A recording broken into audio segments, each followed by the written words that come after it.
of them. You're wasting all your time and money on models. Paint what you have.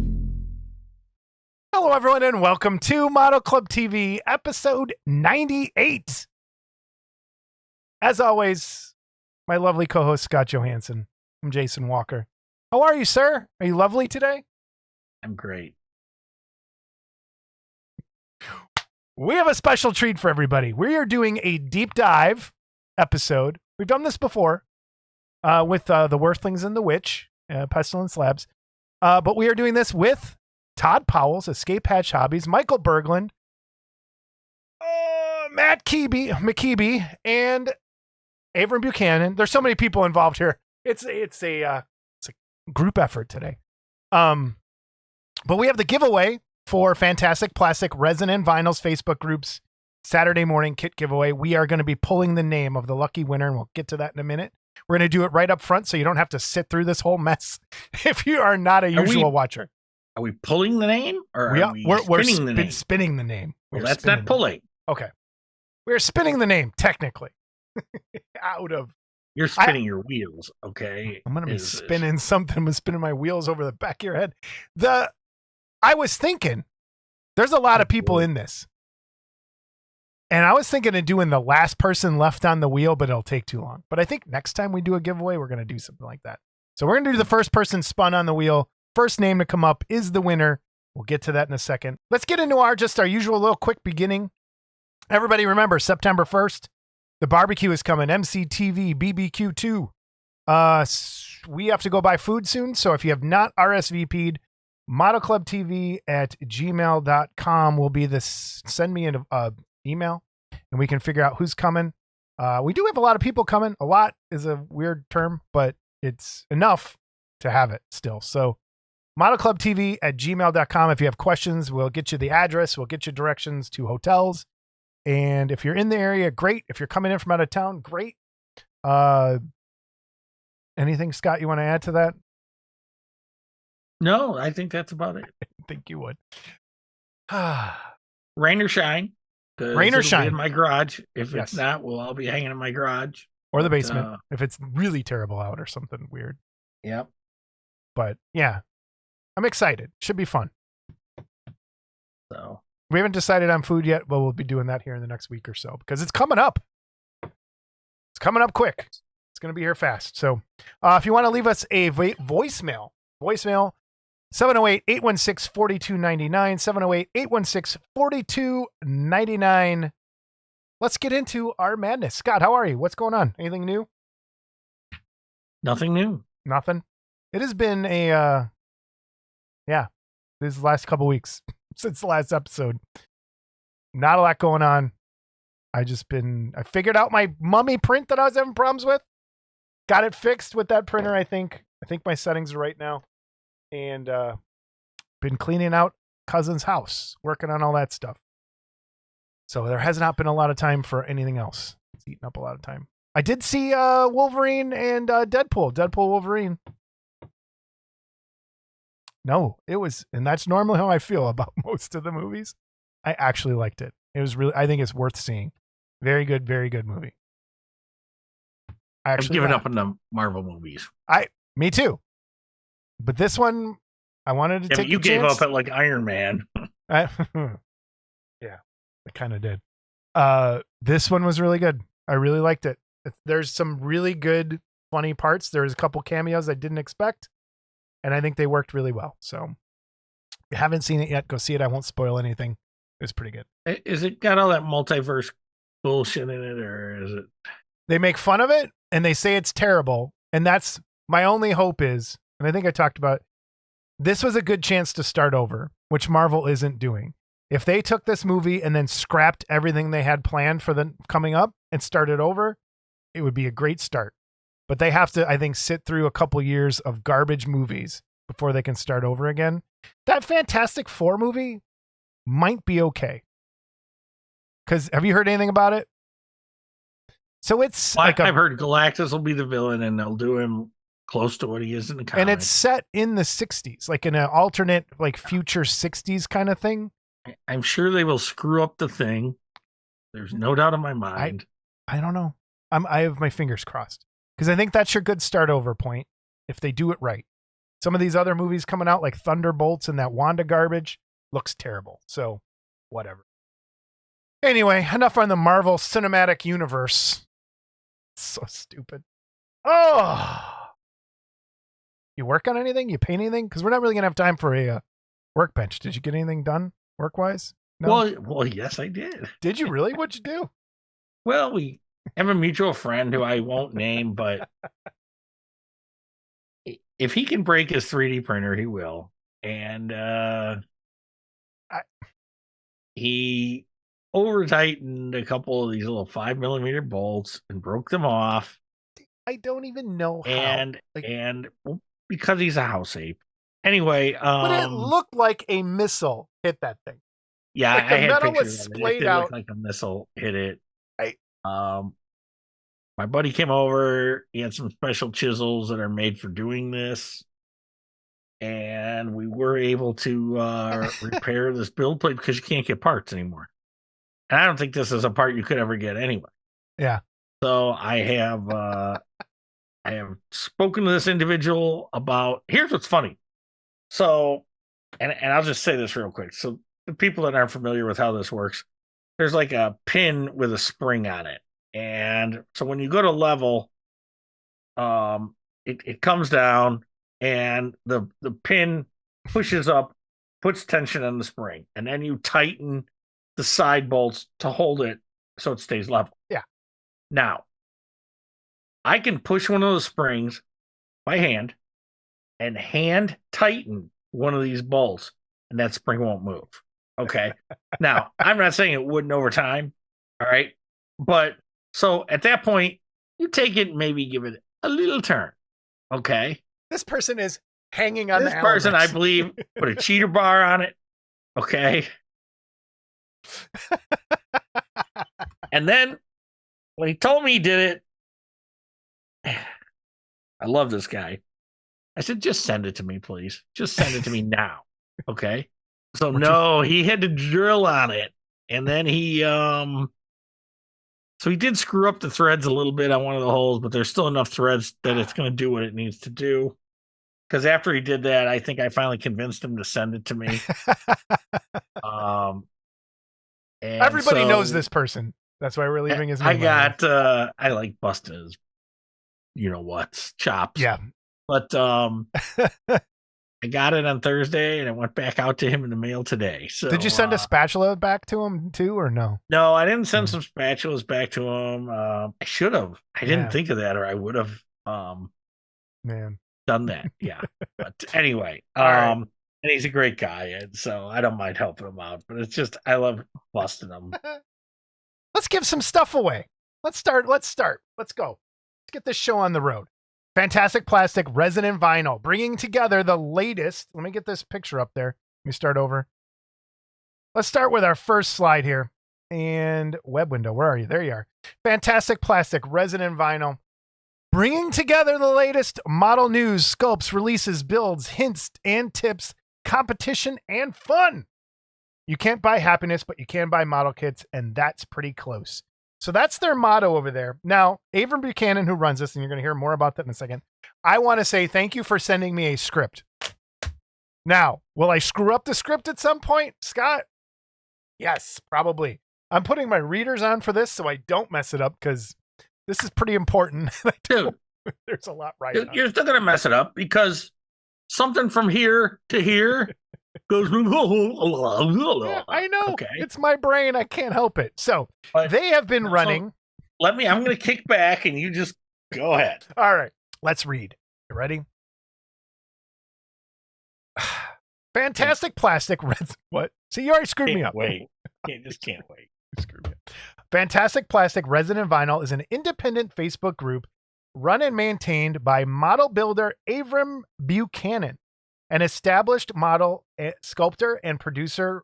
Oops, sorry, I did mess it up already. Start over.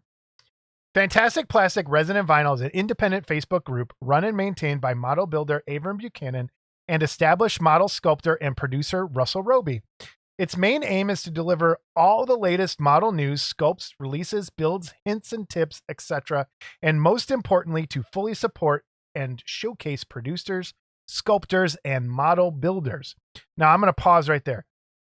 Avram has been awesome to us. Every time an episode comes out, he posts a link to the episode. So thank you right off the bat, Avram.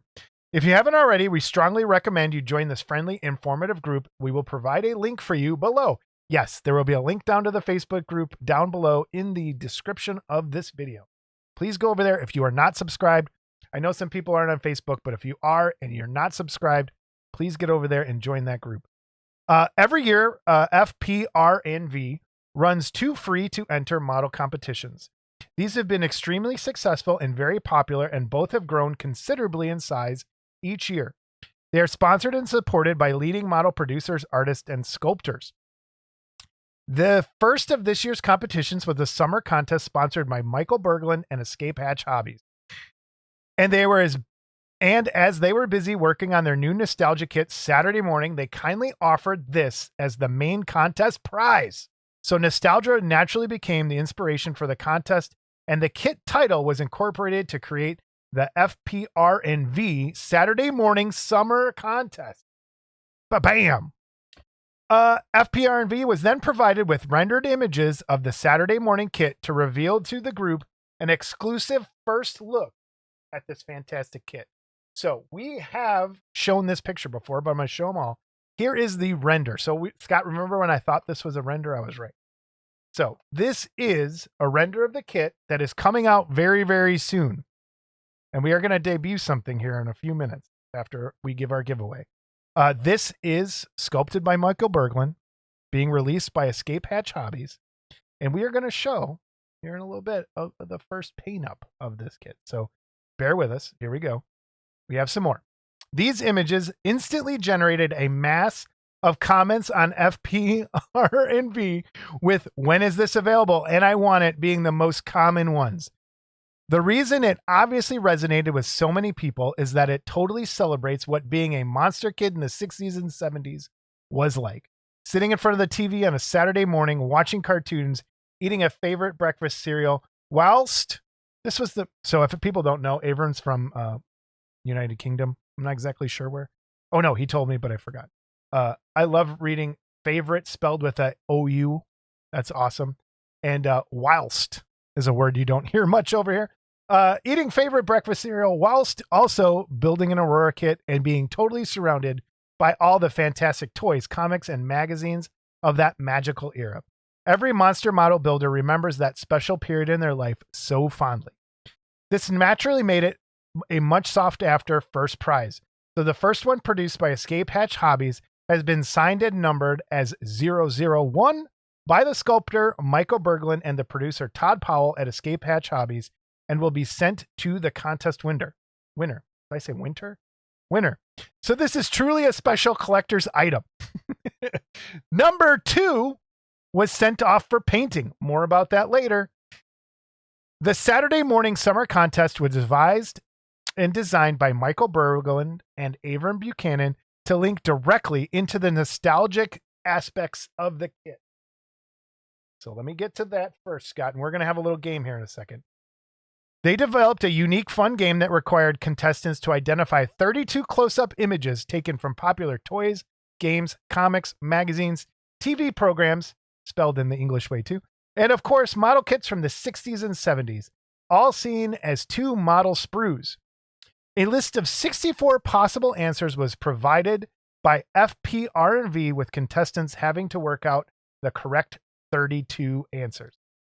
This proved to be quite difficult for some to solve, and with a few images being really tricky. However, many of you persevered and managed to correctly identify all 32 images. So here are all the contestants who provided the entries. So here's our 2. We're going to come back to these, Scott. All right. So we are going to go right now, and we are going to have the winner of this awesome contest. So I'm going to pull up the wheel of giveaways.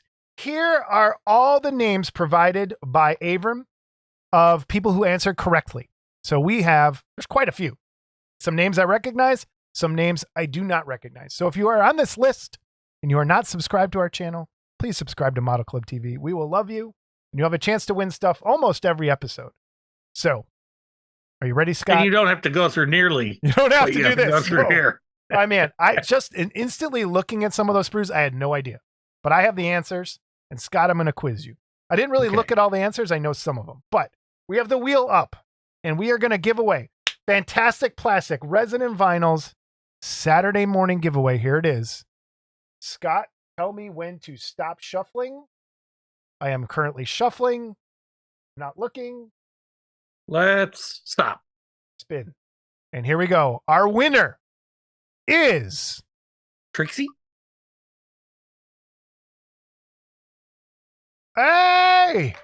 Charles Cortazzo. Charles Cortazzo, you are the winner of the Saturday morning model kit. Congratulations, sir. Woo! Awesome. All right. Now, I'm going to remove him from the list.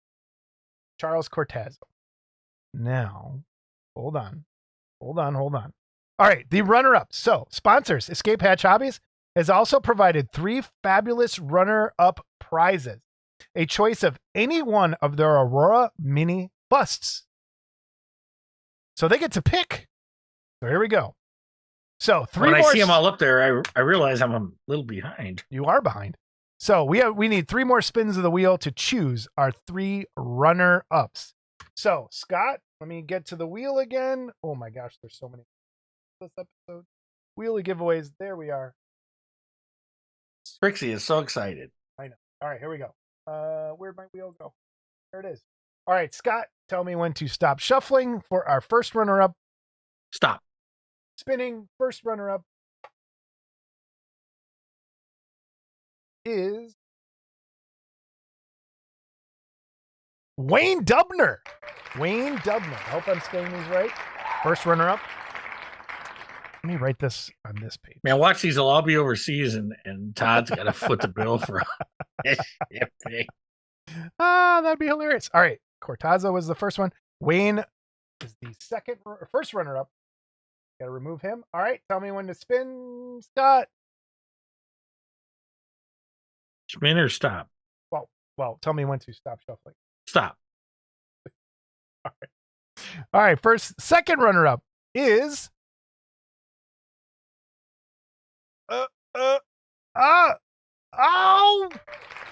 Stacey O'Brien. It was almost a Kendall Conniff, but Stacey O'Brien. That was almost a liner. Whoa, eked it out. All right, last one, Scott. Third runner-up. We're shuffling. Tell me when to stop. I want Stacy to win, so I'm going to say stop. No, Stacey did win. Oh, Kendall, I meant. He was so close. Let's see. All right, here we go. We're spinning, and it is Jeffrey Keller. Jeffrey Keller. All names. I don't think I tried Kendall. I tried. Well, I tried to use my congratulations. psychic powers. Congratulations to everyone. So we got 3 mini busts coming. So let me continue reading what Avram said here before I mess this up again. All winners will be contacted directly to arrange delivery of their prizes.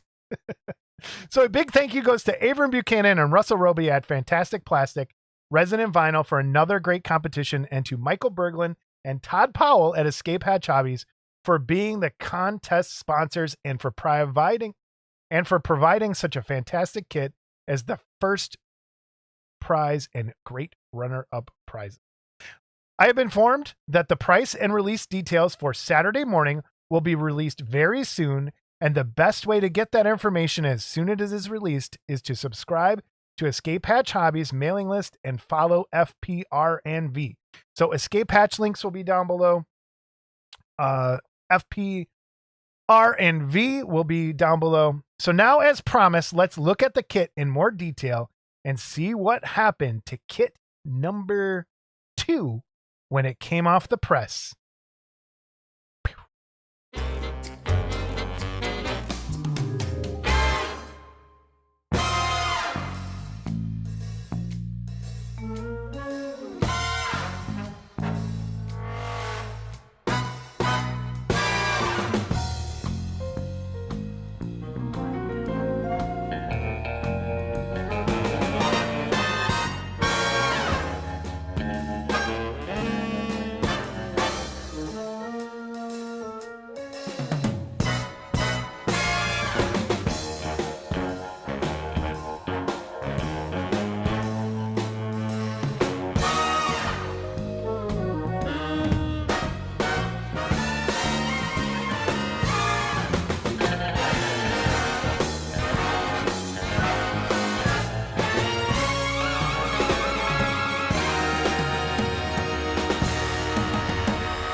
So we're going to skip right into our guest, break in tradition a little bit.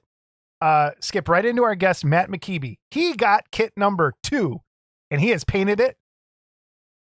And here you go. We're going to do a deep dive and talk to Matt about his kit and a little bit about his hobby life. And then we'll come back later and we're going to quiz Scott on those sprues. So here's Matt. All right, welcome back, everybody. We are here with Matt McKeeby, and he had the distinctive honor of painting the very first copy.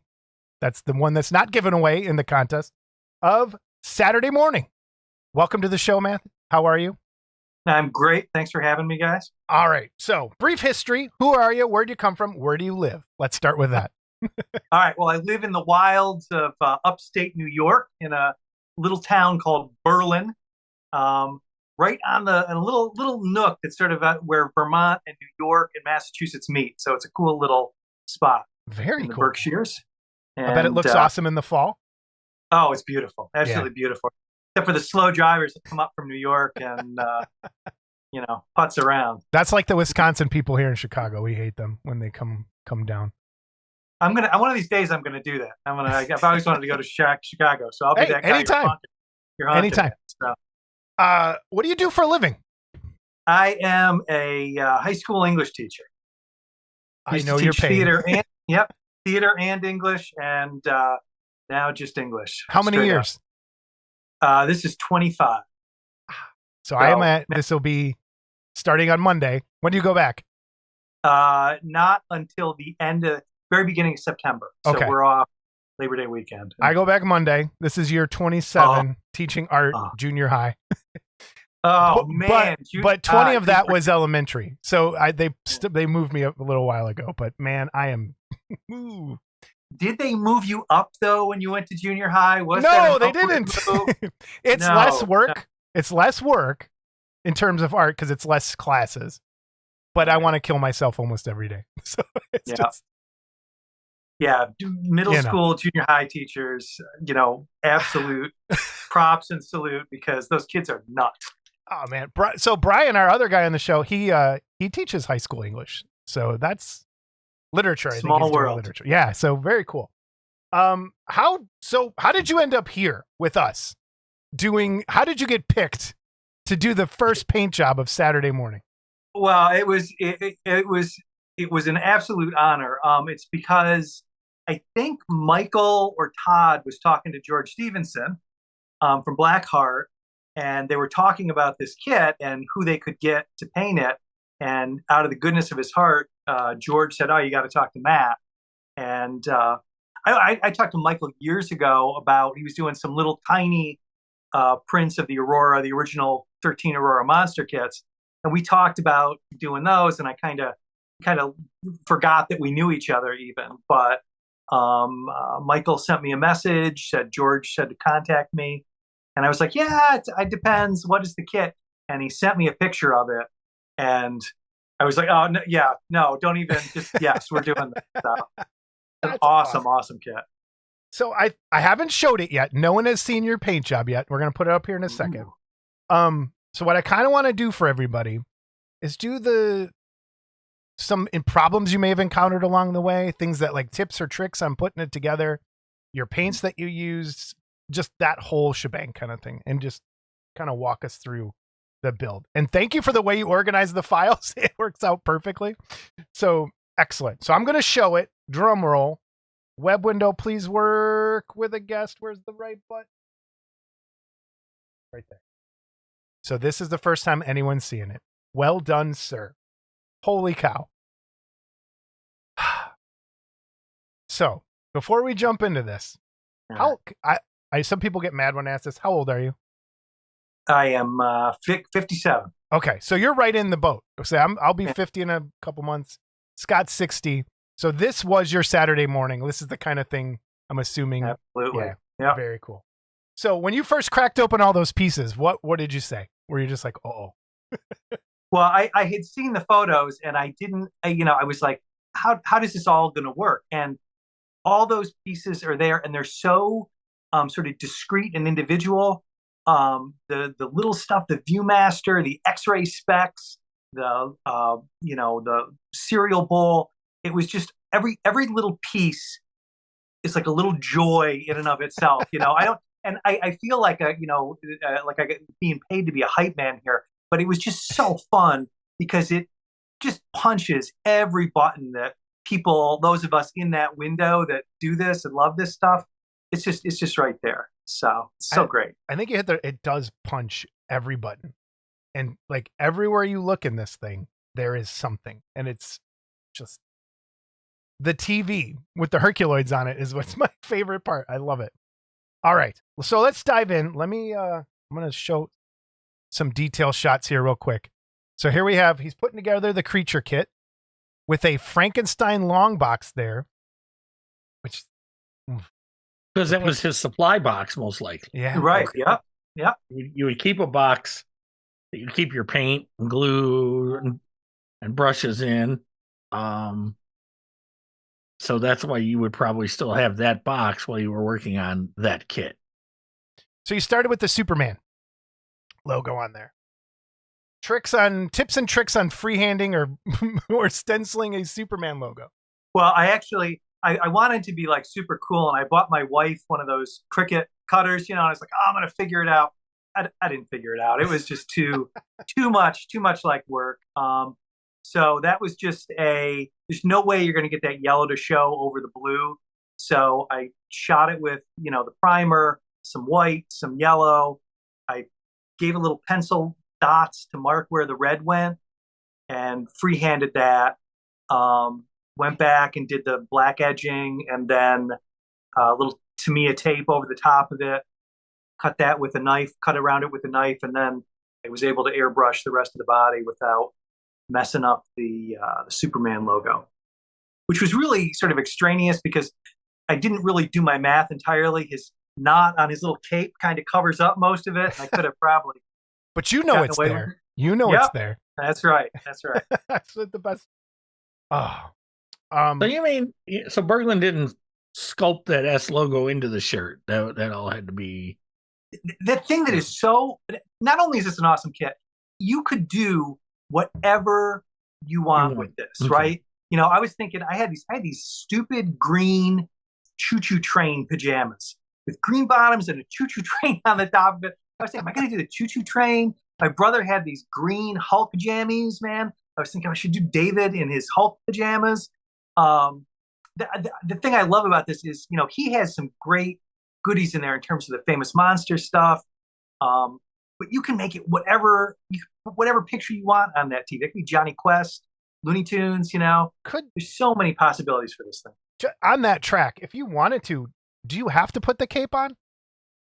No, you could leave it right off. You could just have him in a shirt and paint, make it look like, oh, cool. Yeah. Okay. That works. But it's so obviously a bath towel. I mean, tell me you did not wrap the bath towel stuff and run around the house. I mean, come on. Always. And then jump down the wrap stairs. One on his head and he'd play terrorist. Yeah. Like, go ahead and edit that out. Yeah, okay. We are. You idiot. I had a toy horse that you jumped around on. It was Mobo the Mustang by Marx that you jumped on. And I once had, I don't remember this, but I had a towel wrapped around my neck because I was, whatever.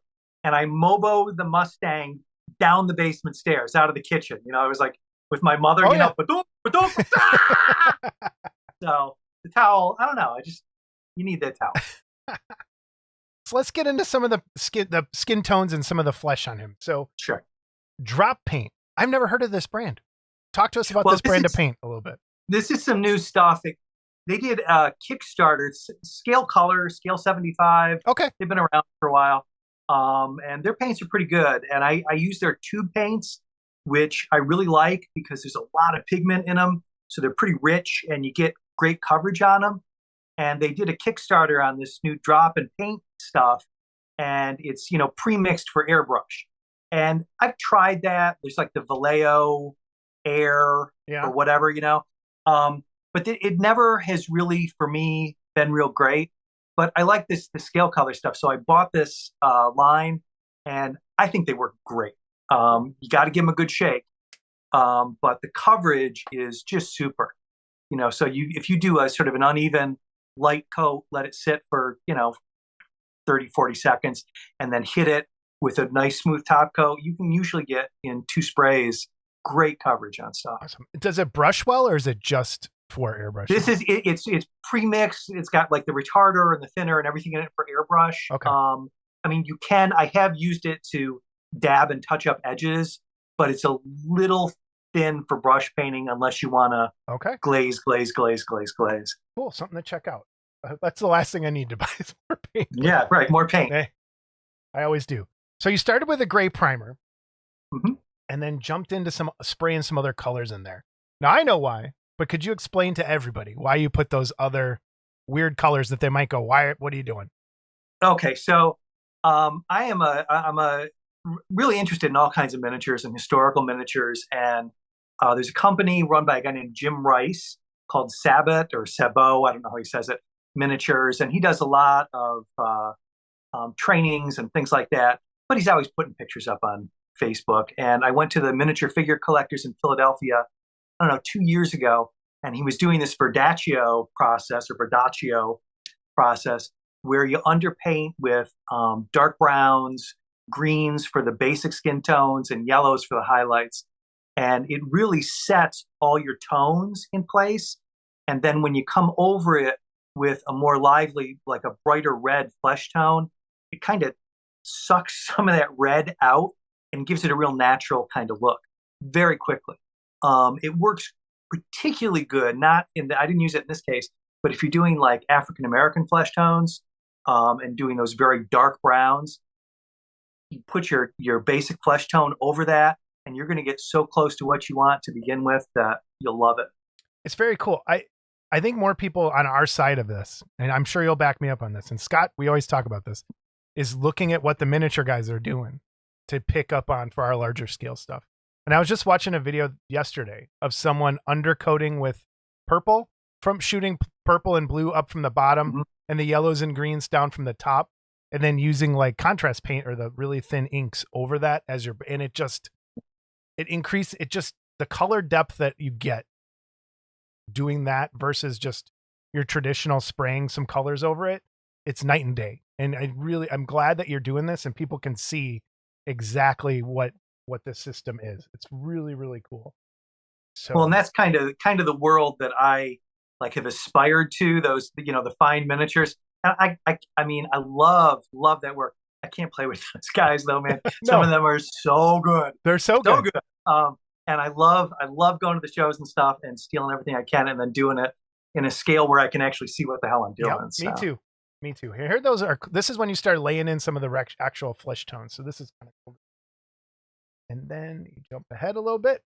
And do you like to, before, like when you are working on skin, do you wait till it's done and put your hair down, or and eyebrows, or you kind of use that as a testing area? I put them in fairly early. I mean, I don't really complete them, but I kind of feel like you need to work over the whole piece to sort of keep things coherent so you see what's happening.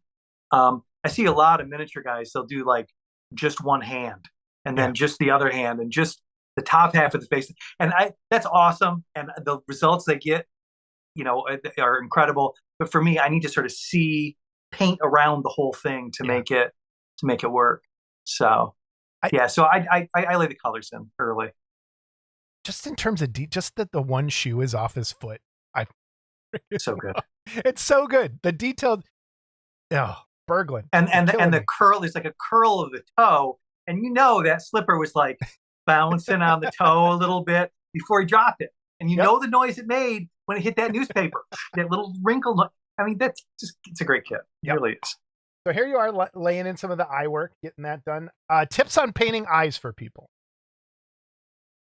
Work in layers. I'm fairly new to acrylics. I've only really been using acrylics for like 2.5, 3 years, maybe. And I've been used to oils where you have forever. Like they take so long to dry that if you screw up something, you can wipe it out and go back and wipe it up and go back. The acrylic sort of keeps you honest in some ways, but I guess for eyes, I always start dark and get that pupil right. And once you have that in there, just lighten up with a lighter shade and then a highlight as sort of the third step. Add your iris, and That's it. This kid only has one eye to paint too, which That's is pretty good. Yeah, I don't have to- also a bonus. Right. They're not going to face different ways because there's only one of them. When it comes to painting lips, it's something that people I think tend to exaggerate too much. And yours is nice and subtle. So how did you achieve that? Well, go back to that sweet Verdaccio undercoat, right? That the greens that are in there kind of suck. When you put the pinky flesh over that green base, it sucks a lot of that red out and it gets a little more naturally pale. So you can kind of just keep glazing on. You can go with that darker red that people sometimes use that's too dark, but because it's got such sort of a gray-green base, it's going to suck some of that color out, and it gets there without you having to think about it too much, I guess. Okay, more eye details. So we're going right ahead. And then now we're on to freckles. So let's talk about freckles. How do you do that? Well, I've done it two different ways. This one was just the tip of the brush. I've got some great little, the brand is Zem, that I got from Jim Rice, and I really like them. I've used like expensive Winsor & Newton, and these are not that expensive, but they have a really good point on them.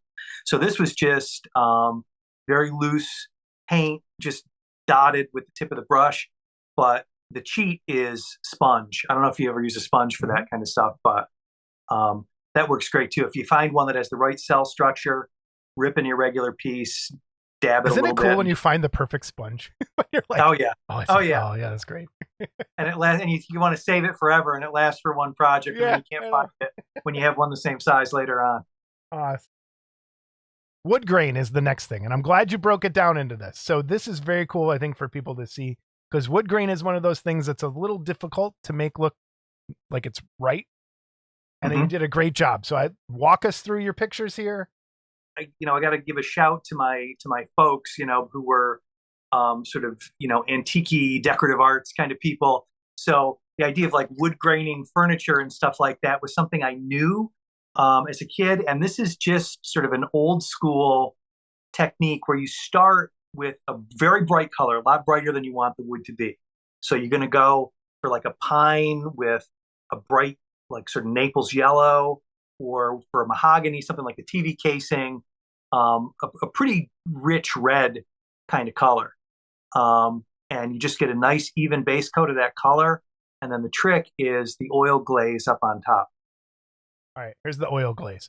Walk us through your oil glaze. So I use, and somebody asked me when I put some of these sort of work in progress online as I went, asked me, why use oil instead of acrylic? And you probably can use acrylic to get this effect, but oil has a really long open work time. So if it's not what you want it to be, you can wipe it off and fix it. It's super forgiving, and that's why I like it. So I use some stuff called Liquin, which is a medium that Winsor & Newton makes. It's sort of a gelatinous ooze that will thin down that paint That's a little Scott bit. Also a gelatinous. That's also a gelatinous ooze. I'm sorry, Scott. And you just mix that up, and it makes sort of a translucent paint.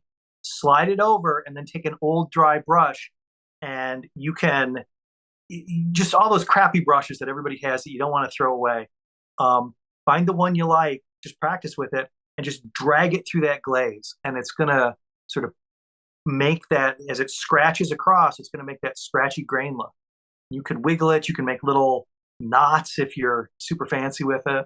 I'm going to totally steal this because I've always been doing it with acrylic. And I think this, just the fact that it's even slightly transparent too, I think that's awesome. Yep. And I've tried it with acrylic, and you put it down, it's dry, it's not what you wanted. It's, now, so of course, the downside is once you get this done, you got to put it in a fairly clean spot for like 2-3 days. Yeah.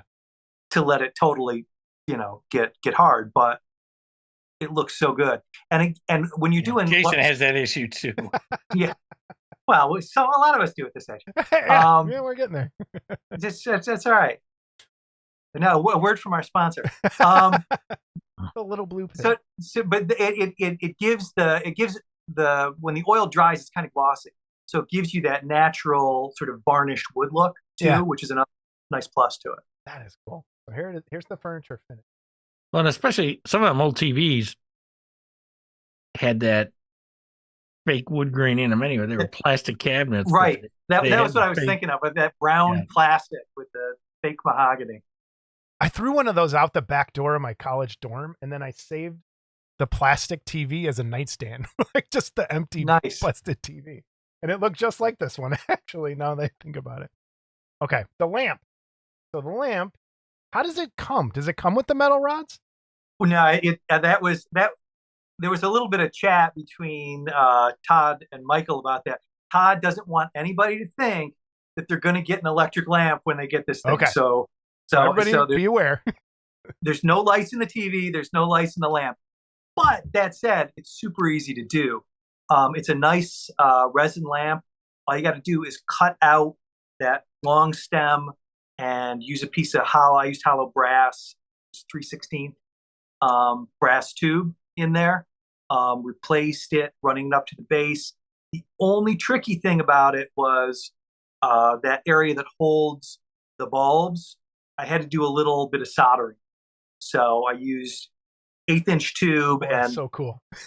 bent a little harp around and hit it with the old creme brulee torch to melt the solder in there, and then just ran the LEDs down through it. Oh, that is so cool. Scott, how come you never do any lighting on kids? You know what? When I walk in the room, I light it up. Okay, it's yeah. You lighten it up because everyone leaves. Lunch boxes, the details. We're gonna get into the boxes. I think that's where we're at. So, yep, box. Lunch boxes. Let's start with that. Well, that is easy because he gives you some great printed materials to work with, and the kit comes with, you have an option of either doing Land of the Lost or Planet of the Apes for your lunchbox. And since the litho part is all printed out for you, all you got to do is paint the thing green, paint it black, and if you want to do the detail for the latch, that's it. And then just be careful with that X-Acto. Use a nice sharp blade, cut out your panels, and it's just a little white glue. Puts them right where you need them. That's what I was gonna ask. White glue, just that's how you did it. Did you brush glue over the picture afterwards, or just underneath? I just did underneath. I just add a little water to it to thin it. Made sure I had the entire back covered evenly, but not too thick, and then just pressed it down, and it went down great. Stayed right where it was supposed to. So dude, the weathering on the lunchbox is so good. That's so good. It's just, it's just a little dry brush. For the metallics, I used for that, and for the smaller pieces that were metal, I like printer's ink, which you can get. I get it from a place in the UK, but I'm sure it's available somewhere around here. And it's super pasty and gooey, so it's very easy just to again take an old brush and dry brush it on, very light, and you get that great finish. Awesome. Got questions? How thick is the stuff they print? Is it like on paper? Is it a little thicker cardstock? There's stuff? actually they give you two different things. The TV image, the lunchbox covers. That's on like a just like a regular coated stock, like sort of a gloss, regular paper with a sort of a gloss finish to it. So you get a real nice finish on it. And then the stuff like the cereal box and the model kit boxes, those are on cardstock. So when you fold those, they have a little more stiffness to them. Cutting out the Aurora boxes. Hard, difficult, tricks, tips? Get the ruler out, and I think I used like 3 X-Acto blades with it. Those number 11 blades, man, I put those in, and then within 5 cuts, I always break the tip off the damn thing. I always do it. So I was just super hyper careful about taking that blade that I usually have, which is covered with glue and every other bit of detritus that's been on the bench, and ditching it and just cutting super carefully right on the mat. But they're pretty easy. The only like sort of real trick to those is once you cut them, flip them over, and on the inside score where you're going to be folding. So do a little interior cut, and you're going to get a lot you don't try to just fold the box just straight because you're not going to get a good Are line. the directions like where to make those cuts? Are they there already, or do you have to kind of? You can, the way it's laid out it's got a nice strong black outline, and you cut on the black line, and then once you see where the sort of the V-shaped flaps are, that's where you're going to want to cut those interior, cool. Score it a little bit. Folding. Here's your folding. I kind of messed up on the picture there. That's all right. Yeah. Cool. Man, love the boxes. Did you paint the boxes at all, like to add weathering to them, or just kind of leave them? I thought about it, and I thought about getting a little cellophane and wrapping one of them up or something, but nothing's. Oh, that'd be cool. so I didn't do that, but you didn't go that far. Yeah, it's kind of the other secret of this kit. I mean, well, I'll tell you this: a guy once told me the difference between an amateur and a pro is the amateur always tells you where his mistakes were, and the pro lets you find them yourself. So I will say that's great advice. That's great advice. Right. There's a couple things on this that I'm not. Oh man, maybe that could be a little better, could be a little different. But there is so much detail in this that your eye just keeps going like boom, boom, boom, all over the place. Yeah. So it's gonna be hard to find those mistakes. That's cool. You just do your best, and this is for me, like, painting something well is about feeling it. If you are really there, and you really know what you're doing, and you have like some emotion behind it, it's going to come out great because you're going to care about what you're doing. Mm-hmm. And this was, like I said, like that slipper on the floor. You know exactly what happened with that slipper. You know how it sounded. You know how that TV sounded when you clicked it on and the cartoons warmed up, that little bit of warm up time. And this just puts you right there. Do you do a lot of commission work other than for like Todd? And not a ton. I did a few of the Star Trek pieces for George, and I've done a couple for Mark at Pestilence. I think he's going to be sending me those. I think you previewed them. Yeah. It might have been your last show, those supernatural busts. Right. Yep. He's going to be sending me those to do some samples for. So a little bit, but it's still, my own. Because I always ran into that when it was something I didn't like. It was just felt like work. And that's what you got to, well, that's a teacher thing though, Yeah. Like my kid's like, I don't want to write about this nonsense. You got to find your piece of it. And if you can find your angle into it, so maybe, I might not like it, but I really want to do something with light, so then it becomes a way to play with light or something like that. Yeah, so. That's a good idea. Okay. How many parts do you remember total that are in the kit? It's got to be over 40. Okay. I off the top of my head, I don't know, but there's a lot of little stuff there. Yeah. So we have all your primed, it looks like lunch boxes, the mask, the slinkies, the cereal bowl, the Viewmaster, the X-ray glasses, stacks of magazines and stuff. So you primed it all in gray and then started, I think, laying in your base colors. Your favorite part of the details, your least favorite part, what was easy, what was hard, like tips for people on these. I ended up doing the kid last of all, because he became the focus, but every one of those individual pieces,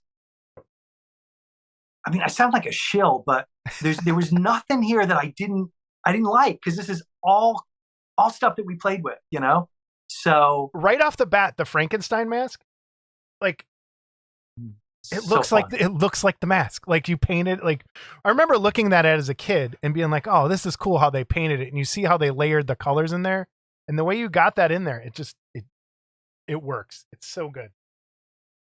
Well, and the greatest tool that we have is like painters now is the frickin' internet, man, because I don't like I can hardly paint anymore without an iPad like there, and I'm looking for. Oh, I can probably find another side of that. If you Google enough, you can find stuff to paint from all the time. So, yep. Oh man, and I collect plastic masks like that, and it's like I just love that style, the very garish fluorescent crazy colors on stuff.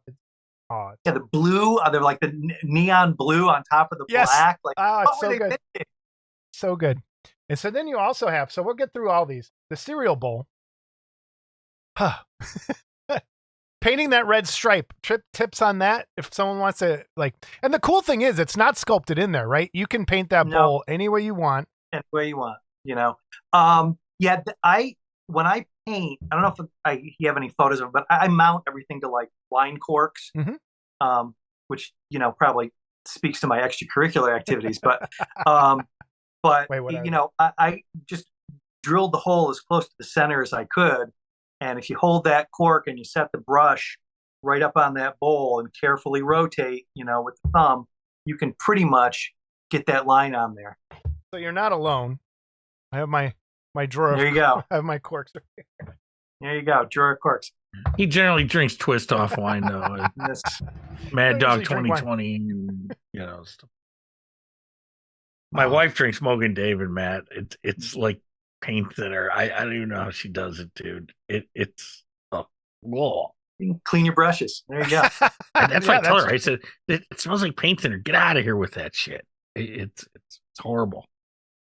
That tube of glue is for me like one of the most evocative pieces of the whole thing. And the only thing that like is wrong with it is the lid's actually on it, because in real life the lid would have been off. You would have had a big blob of that everywhere. It just but that, I mean, I still have a tube of that Testors laying around here, but it was easy. I mean, you just paint that white and put your orange up on top, a little bit of detail, a little gray up on the shoulder where the metal of the tube would show, and the rest was just sort of dotting in with a fine brush. Here's a close up on and we got the Slinky and the Kool-Aid cup. Where'd the Kool-Aid cup inspiration come from? That was, again, our old friend Dr. Google. I just, you Google like 70s promotional cup, and McDonald's came up, and that became the paint brushes and the Kool-Aid sets, and so I just love that it allows you to be creative with this. That's what's the best part about this kit. There's the Viewmaster. That's awesome. So my Viewmaster, because I'm older than you guys, I believe was a tan color. Yeah, we have a black one that we've found. That's the real old one. That's like super heavy. You can kill someone with it. Oh man! And look how, for people who like want to see size comparison, those are your fingerprints that we can see pretty close. Looking at that Viewmaster, that's awesome. Then the magazine. So walk us through the magazine stacks a little bit. The magazine stack, again, is one of those things that looks awesome and is like so little work that it's the best. After the primer, I went through and I striped in some different colors for spines that might be showing, and he gives you some nice cutouts of that thin gloss paper just right for the cover of those mags. So just basically, it's a cut and wrap kind of thing. I just laid on the cover of the tall stack, and he gives you a back, and I cut a piece out of that for the one that's right beneath it. But the Bela Lugosi thing that's on the floor next to it, that's a full wraparound, and there's just a little slab of resin there. So you just white glue and wrap, and you're done, and it looks awesome. I bought that issue off the newsstand, just so you know. That's all awesome. I am. The Lugosi one, not the other one, but the Lugosi one I bought off the newsstand. Well, I know someone's... Oh, sorry. Go ahead. No, go ahead. No. Go. You say. Well, I was just going to say, when I saw this, I just saw it sort of in the gray, and I didn't know about all the printed stuff that's coming with it. And I said, it'll be fun to paint that lunchbox and paint those magazines. And Michael was like, no. They have to be exactly perfectly right. You're going to get printouts, all that stuff to make them just right. And I want to. If you don't like those, you could probably print out your own, right? And make them your own magazines too. I'm going to go back and do. It's the same size for Matt too, so I'm going to go back and do some. I have another set of the magazine stack, and I'm going to do a Mad Magazine pile because why not? And if you want to stretch it and make it like comic treasuries or something, the slightly larger ones, turn them into whatever you want. Just print it out and glue it down. Yeah, that's cool. I know someone has done that Frankenstein versus Wolfman. It's close to that. Was it Nagel, Scott, that did that kit? where he's choking the Wolfman like up in the air. Yeah, I don't know. I don't know if they ever quite caught that. They didn't. That's what I was gonna say. I want someone to do that very stylized. Like with I never bought that issue. That's an issue that I always wanted to buy. That's so I never cool. did. Because you guys are probably too young to remember, but back in the day, he's only 2 years younger than you are 3. But back in the day, you could send in and get back issues. And man, when they came to your house, they were in mint, like brand new condition. And not anymore with the magazines I get. It was just amazing. And like that Frankenstein versus the Wolfman one was one of them that I always wanted to buy and never did. So, but man, I love that. Someone should put his arm back like that. It's cool. Okay. Boxes. Here's the finished boxes. Count Chocula. But here you were talking about the McDonald's cup. This is so cool. And it's what? How big? Like tiny? Like that big for that McDonald's cup? Yeah, it's maybe an inch, 3/4 of an inch. And you totally captured those paintbrushes. They look like real paintbrushes sitting in that cup. So, well, the only thing I don't know how you guys were when you were younger, but I had like that stupid plastic. You buy those set of Testors paints. It was like 8 of them in a plastic, and it came with that free white plastic Testors brush with the flat end on it. Like those were the brushes that I had.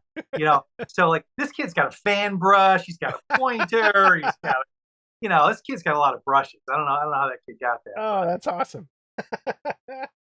And then I think one of my favorites is these Testors bottles. Oh my God. They look like the real thing. It just looks like they were right on top. A little tiny bag with them in it, right on top when I opened the box up.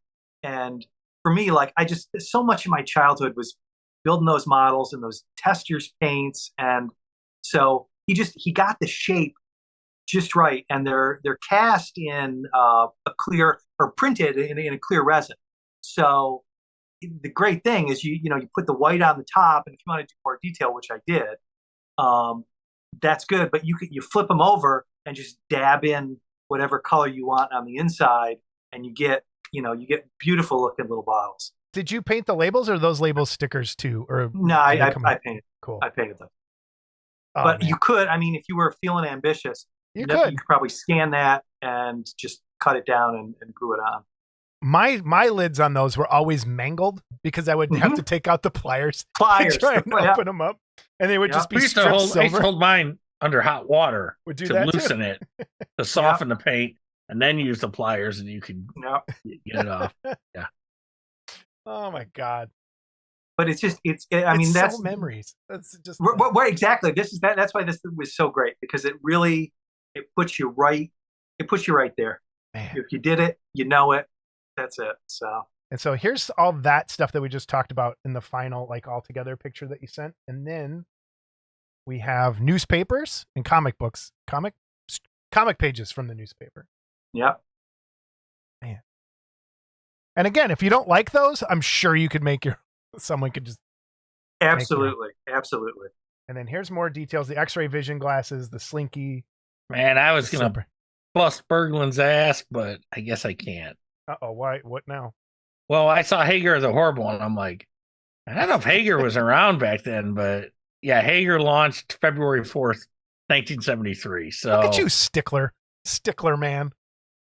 But so I gotta give him a pass. All right. Well, all right. Well, if you want to bust him, because I already did, and he was right. The Superman page is like from the 40s or something. It's way too early, but he was like, this is about the emotion and the feeling, and it's a beautiful color picture, and it is. So he's 100% right. Damn it! I just want to bust his ass. Nope, you can't do it. You can't do it. I'll find something. All right, I'm showing all the finished pictures here of all the details. Was it fun painting the little mini auroras for it? Oh, come on. Of course. It was. And I was not as successful as I wanted. If anybody has any better ideas, I got some glow paint, and I painted the mummy and the creature with glow paint, but it doesn't pop quite enough to suit me.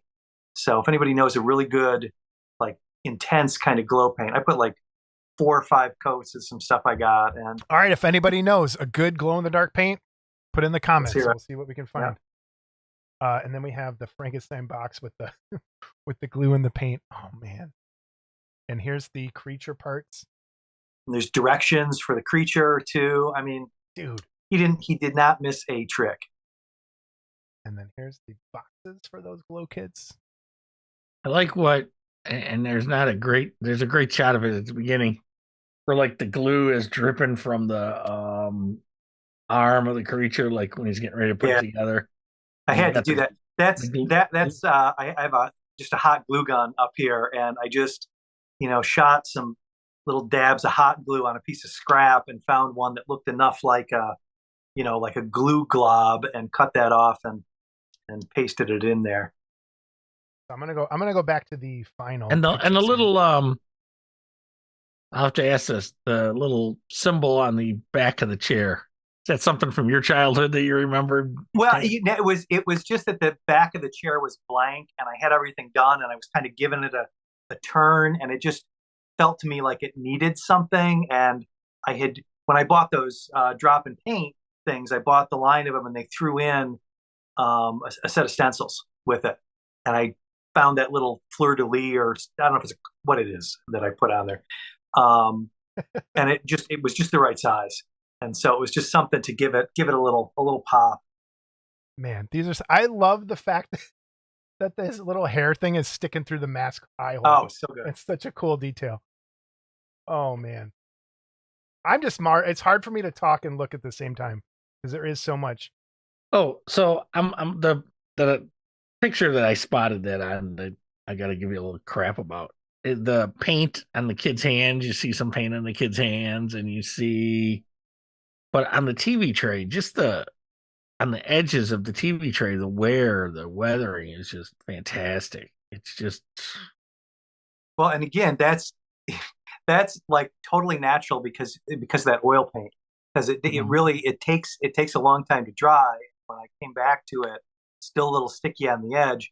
You can knock it off with a little bit of paint thinner on your brush, so you get that wear right on the edge, just super quick and super natural. You're literally like taking the finish off, and it looks like that raw wood that's underneath it. So your base, though, you did a little woodworking. I want to walk through that a little bit too. So you lit this kit besides painting. So walk us through that. How'd you choose your piece of wood? What kind of wood? How, that kind of thing. Well, this was, if you ever go out in, like, I'm sure like a lot of us, my garage is full of this. I'm going to use this. I'm going to use this. Yeah, I'm going to use it. Yep. and I found a piece that I didn't even know what it was from originally, but it's just 5/4 pine, and it's so super easy to work with. So I just basically laid out his resin shag carpet, which I love, and drew about a 1/2 inch radius, a little larger, and made a template, cut it out. The TV is lit and the lamp, so I needed to drill holes through the base into that, and then I needed to flip it over, and I used a Forstner bit to basically cut out a trench in the bottom, so there was a place for all the wires to come in. And Jason, do you know what that is? Do you know what that is, Jason? A trench? No, the bit The he's talking about. Yeah. Okay. I'm watching. So anyway, I knew what it was. I'm just saying, man. I knew what it was. You knew. Well, I'm glad. This is really for you, man. This is what it's all about, Scott. What? Now, it only took him 15 minutes to figure out. It's all about Scott. No matter what, it's always about Scott TV. You just got to keep telling him that, and you're all good. So anyway, yeah, I drilled that out, and I used just the chisel to cut a little rim and a piece of mat board from framing to cover over where the wiring was. And then I was able to get up underneath it, run the wires, and then just glue in the cardboard over it to clean it up and cover it up. the TV lights up. That's so badass. It's so badass. Well, what's good about the TV lighting up, and correct me if I'm wrong, obviously you can hide the lamp wire go all the way through. But the TV wire, it's like there's a plug on the TV, so it's the wire's Obviously, right. okay. The And wire's okay. he gives you a little divot in the back of the TV. There's a cutout. It's so clear where the cord goes in. He was thinking about this, I'm sure, the whole time he was designing. So there's a sort of a preset. You just had to drill that out. I think I used 5 LEDs. There's a million different LEDs out there that people can use for this, but that's awesome. I love the cord idea. That is so cool. Yeah, that's just shrink tube over the over the it's a red and black lead cord going in, and you just put the shrink tube over it, and it looks great. Nothing to it. Oh, did you have to play with the lights in the TV to make it uniform? Like when you were doing this, did you like have the screen in there going, okay, I need a light here to make it look? Well, what I did is I took the LEDs have sort of that rounded tip on them, which gives them sort of a little bit of a spotlight effect. I sand that off so you get a little more of a wide spread on the light, and I lined the inside. I don't know if I didn't send you photos, I can. I lined the inside with silver aluminum ducting tape, like you used to wrap HVAC stuff. Lined it with the silver, put the LEDs in, taped them down in place. And I had some plastic that came in, something that got shipped to me, but it made a great diffuser.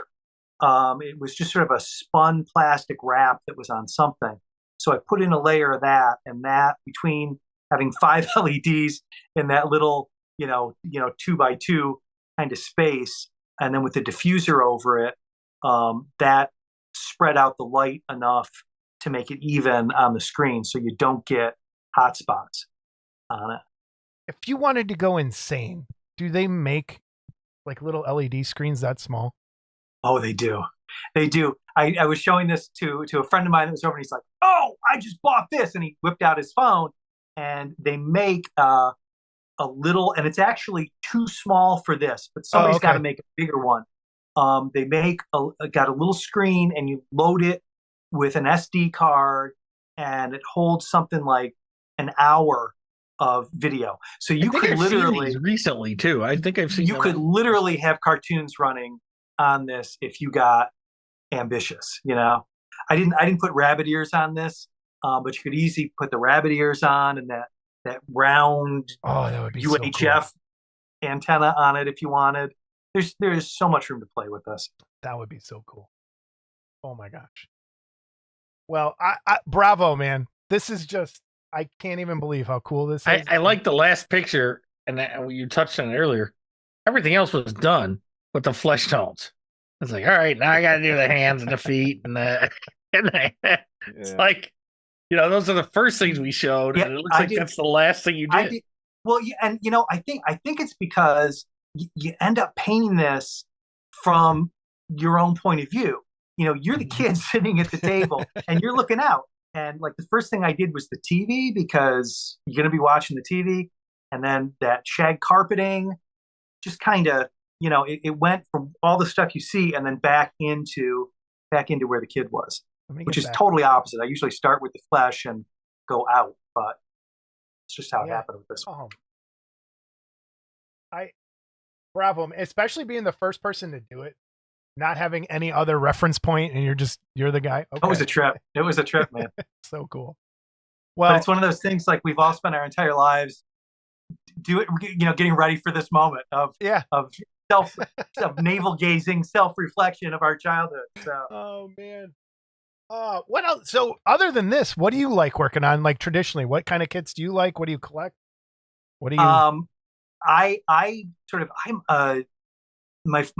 have a friend that said, there's 2 kinds of people in the world. There are people who are funnels, and everything gets focused down into one little thing, and then there's people who are sieves, and everything gets like sprayed out. And I'm that sieve. I've got some military stuff going. I've got I'm doing it's like an 8 scale bus, because I just it's got armor on. I want to do non-metallic metal, which I cannot do to save my life. So, dude, it's hard.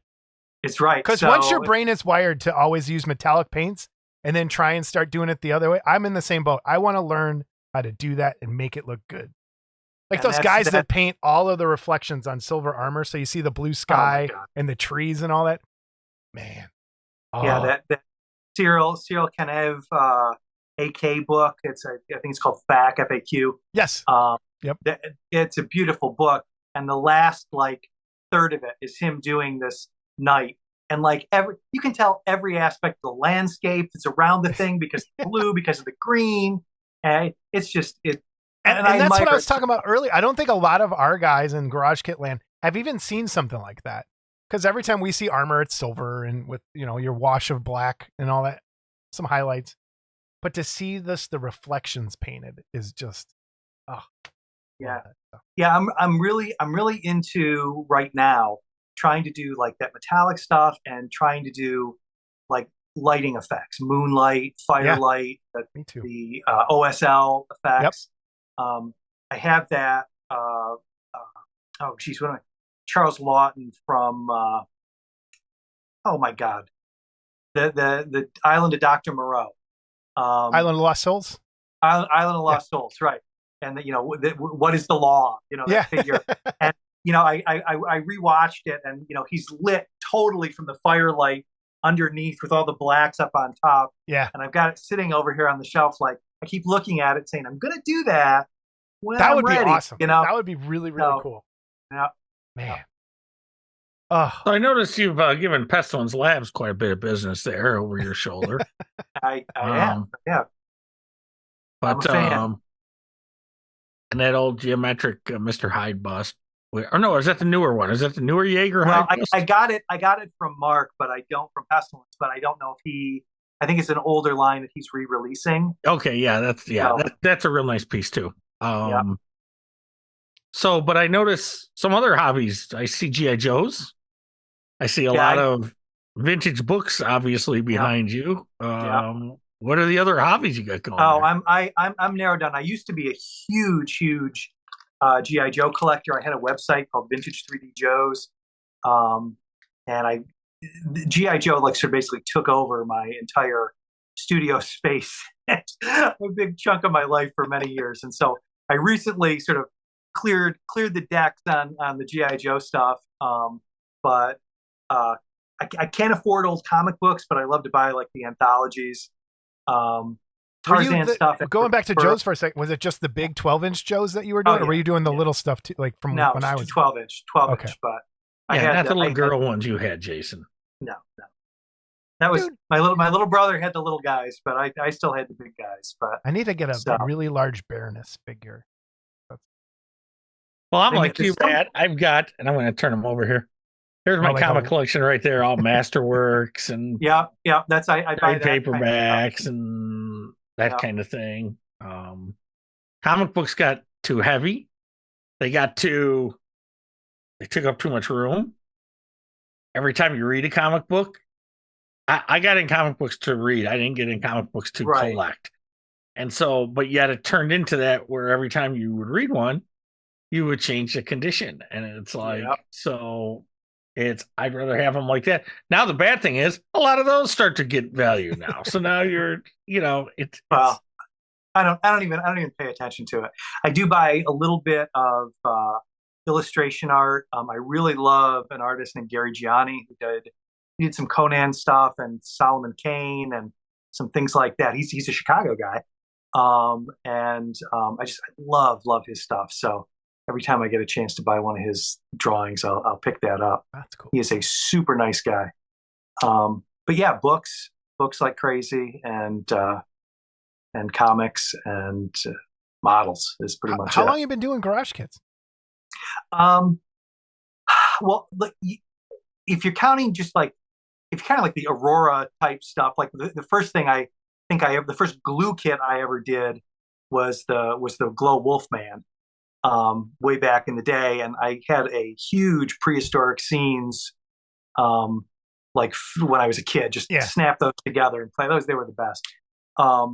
Probably the past, I don't know, I want to say 5 or 6 years, I've been like buying stuff. I love Jeff Yeager's stuff, and so everything that Mark puts out, but it's and I got stacked up the Blade Runner set that Jeff did that Paul Gill released.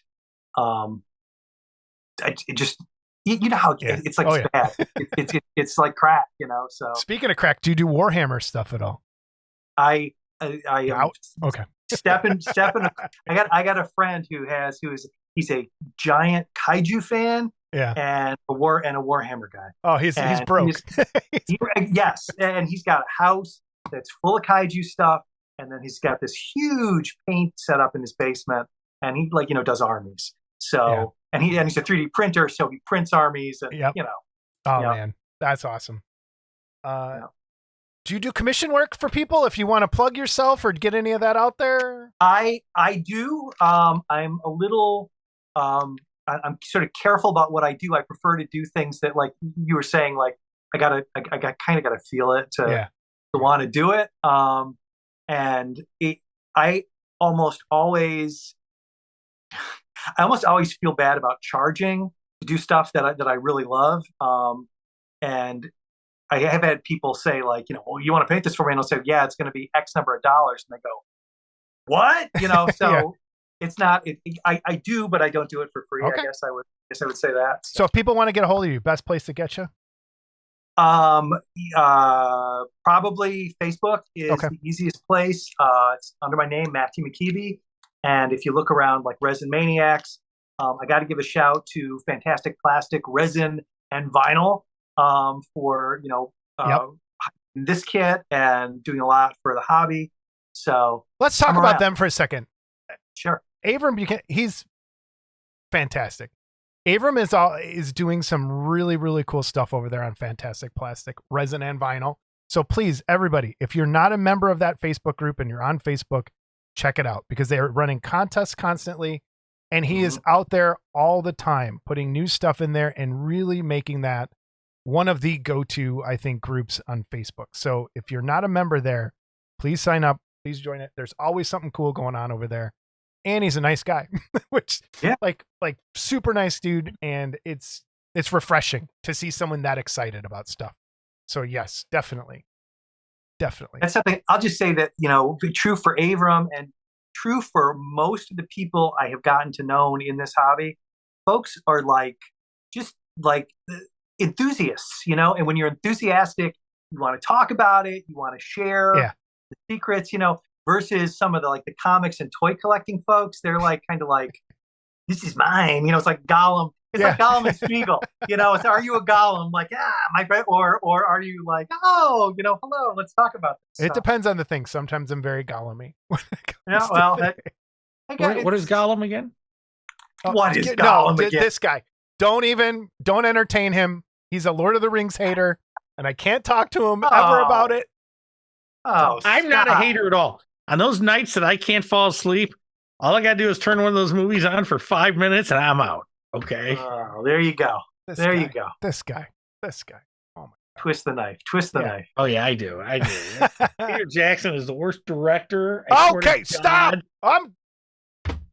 He's never going to come on the show. King Kong. Okay, come on. All right, we'll talk about it when Matt's gone. We'll talk about it. So seriously, thank you so much for being here. I am so happy you got to get this kit, to be the first one to do it and share it with us. It's awesome. One last look at it. There it is. Well done, sir. You should be very proud of this, because it's I mean, I get it. It's a great kit and comes with a lot of stuff, but you still have to execute it. You still have to make it work, and you did. So thank you. You guys are nice, and all props to Michael for the design and Todd for putting it together so clean. Yeah, it's great. It's going to make a lot of people happy. I think so.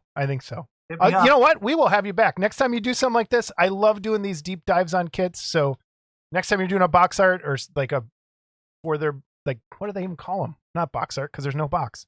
Tribute. Let's call it a tribute. A tribute piece, or not even tribute. A example?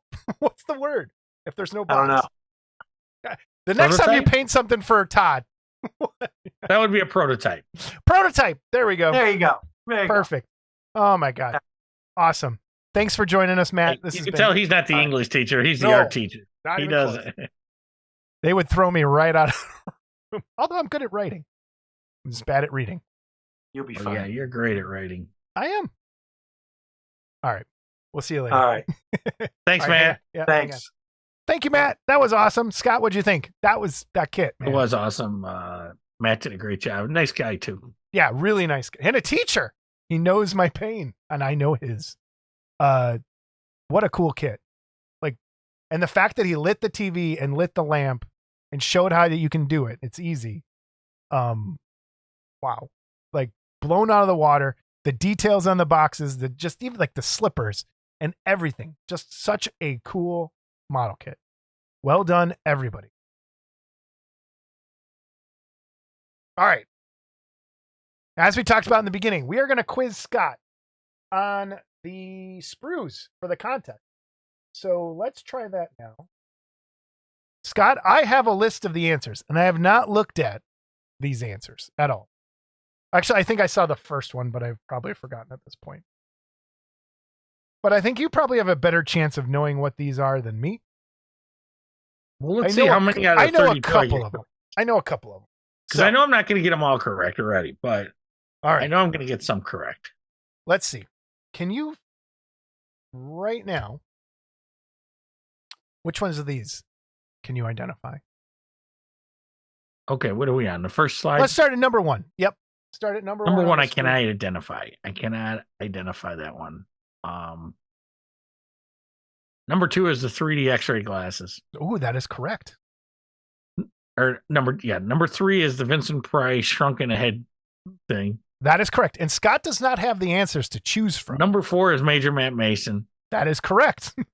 Number five is the issue of Famous Monsters that we just saw. I want to say number 46. Yeah. Wow, good memory. Well, I think that's what it is. I don't know. Okay. The next one looks like it's a TV guide cover. Holy crap, dude. That is correct.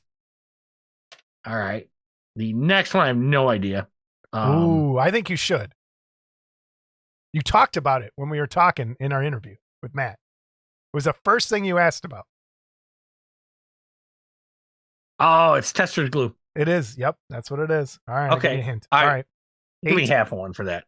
8 is the back of a comic. It's the some kind of ad for soldiers or something. But it's dude, you are like you're missing one word. Ancient. What kind of soldiers? Yeah. Roman soldiers? Yeah. Oh, look at that, dude. Yes, Roman. All right. Okay. Number 9. Number 9. Thank God I saw the interview first. This is the Planet of the Apes lunchbox. Yeah, there you go. All right. Number 10 is the Mousetrap game. Holy crap. Number 11 is the Ben Cooper mask. Yep. Number 12 is Count Chocula.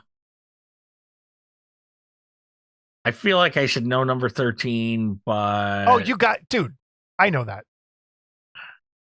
I'll give you a hint. Everything in these pictures is in the model kit. Dude, if you don't get this one, people are going to... Frankenstein. Yes, I was going to say, people are going to punch you.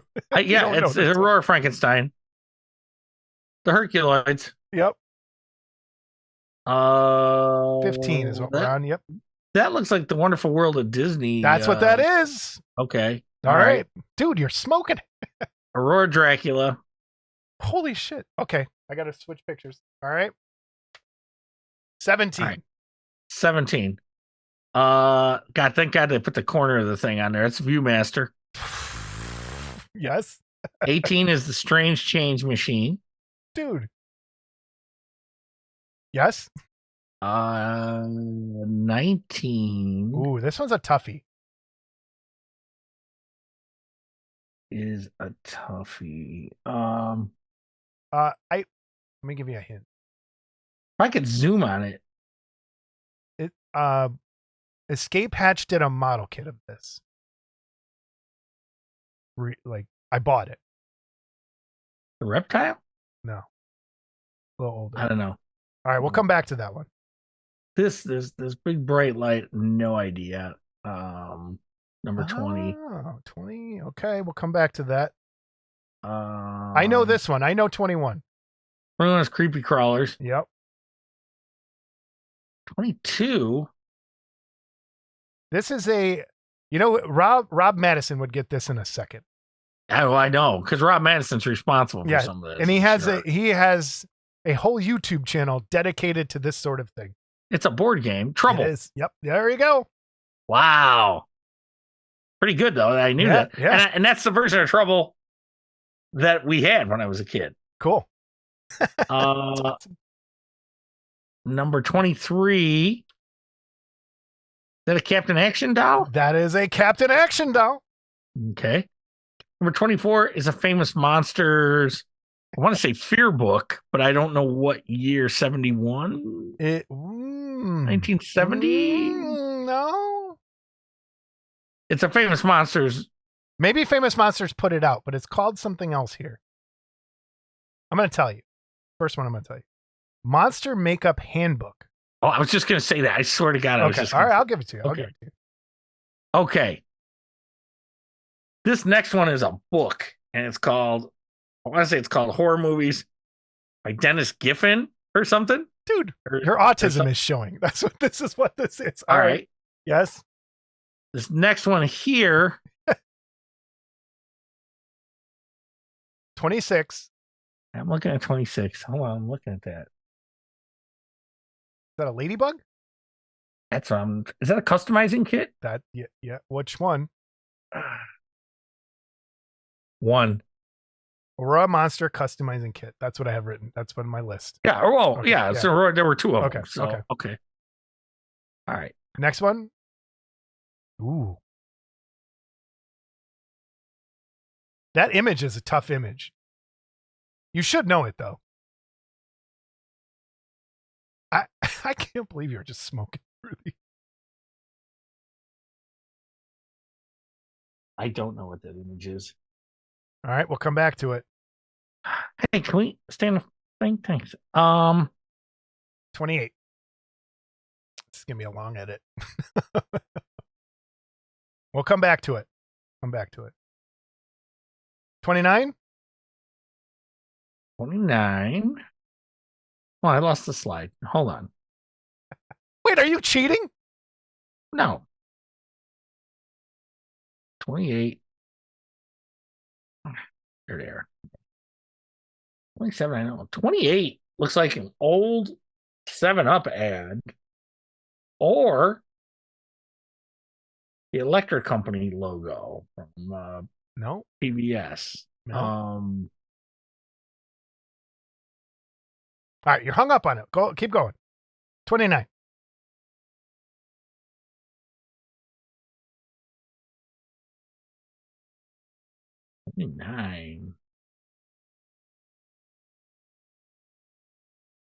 No idea what 29 is. Okay. 30.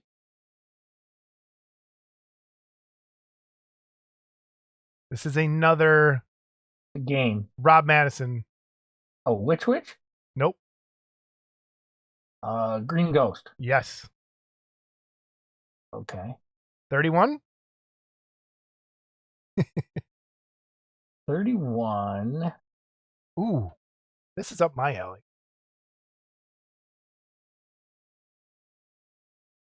Something I collect. It's an album. It's a record cover. Look at you. How do you even know that's a record cover? Boris Karloff's Strange Sounds or something like that, or Chilling, thrilling sounds of the haunted house.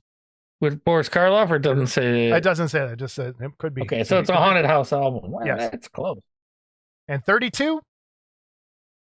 32 is just something silly. I'll give you a hint. It's the other lunchbox. Oh, it's Land of the Lost. Yeah, it's the TV title's Land of the Lost. Okay. Dude, you only, out of 32, you only didn't get 1, 2, 3, 6. All right, so here's the ones you missed. Number 1. Wait, all right. I want to go back just in case I can guess them. Okay. Number 1. Okay.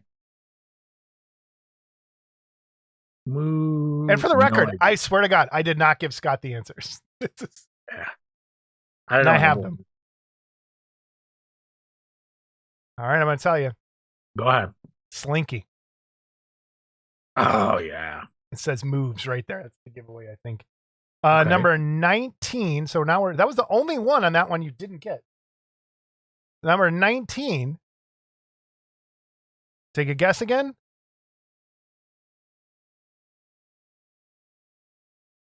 I think it might be upside down. I can't tell. Actually, I don't know. All right, I'm going to tell you. Wait. Boy, this is going to be a fun editing. Wait. Go ahead. You ready? Yep. Frankenstein poster by Jack Davis. Wow, I see it, but I don't see it. Okay.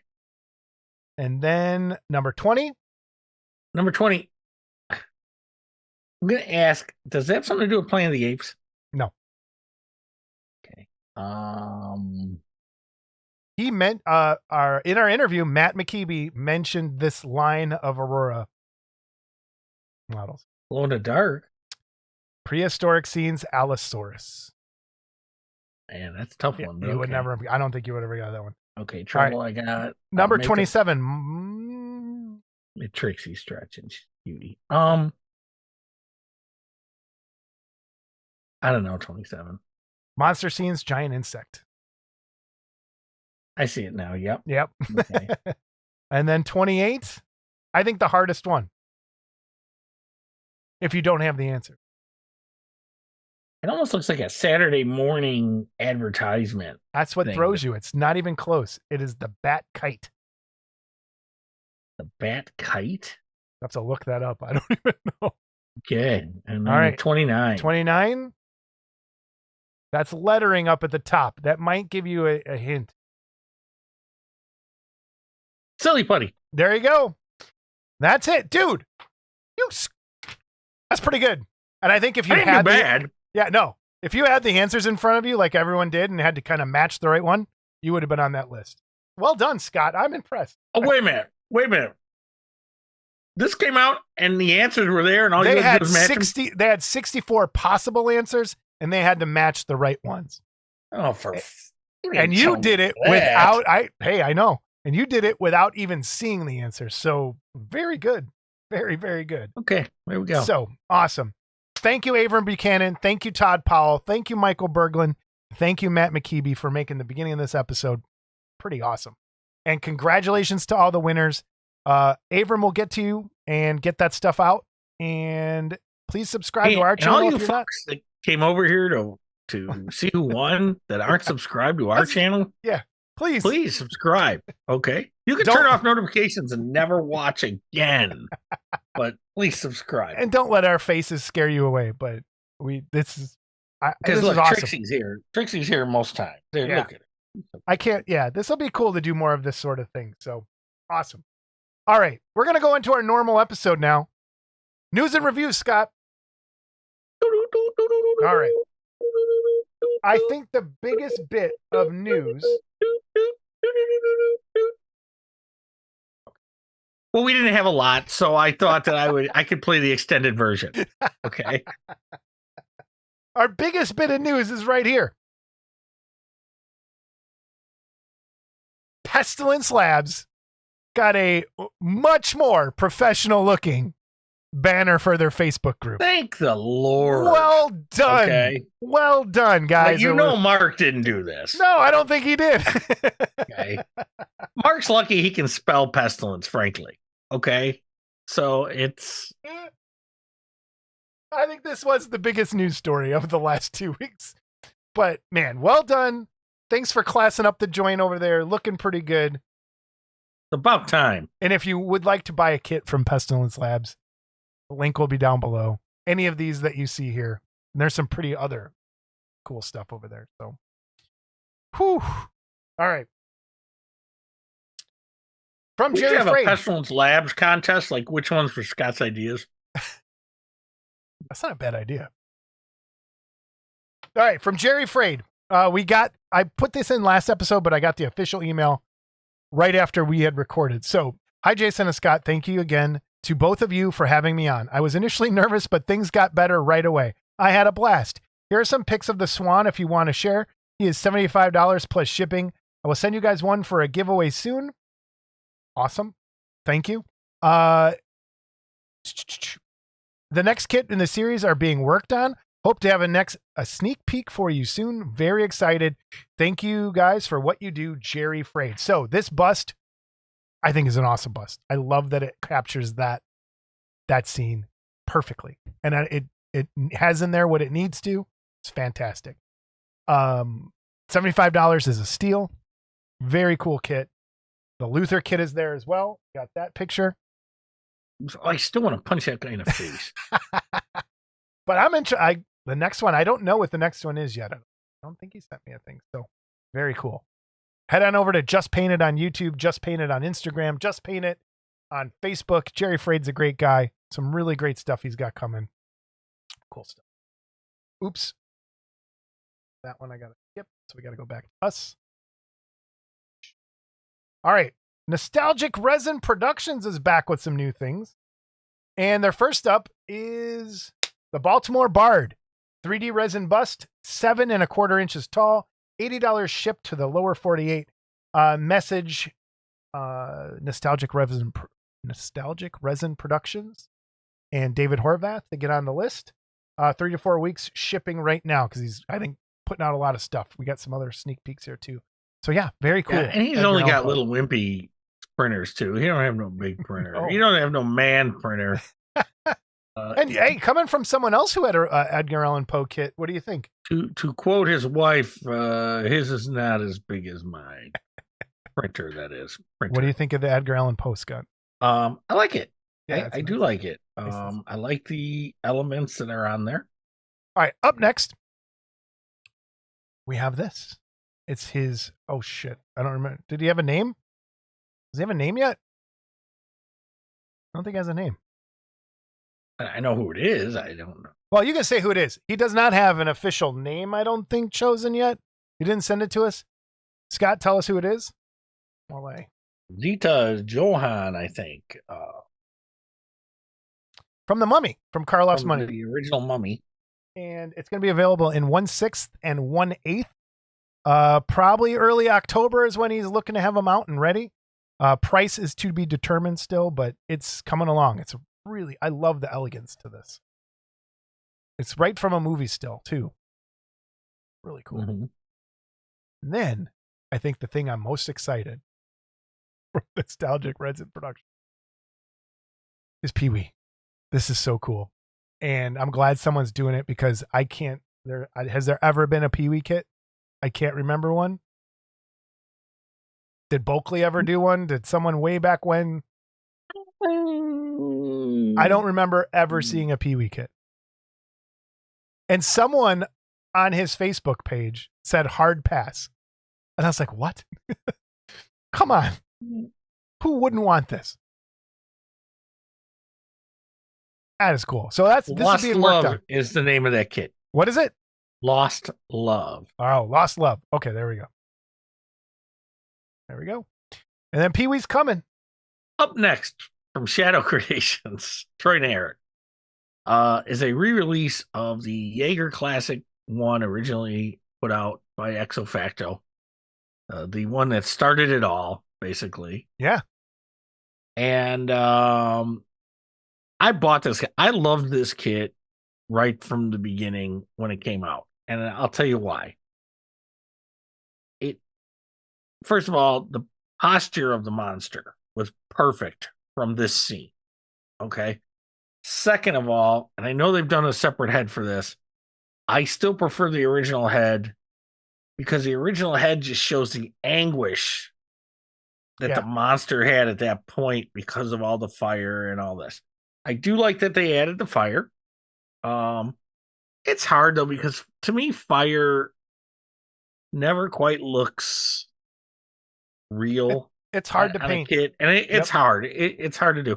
But I still like that they added it.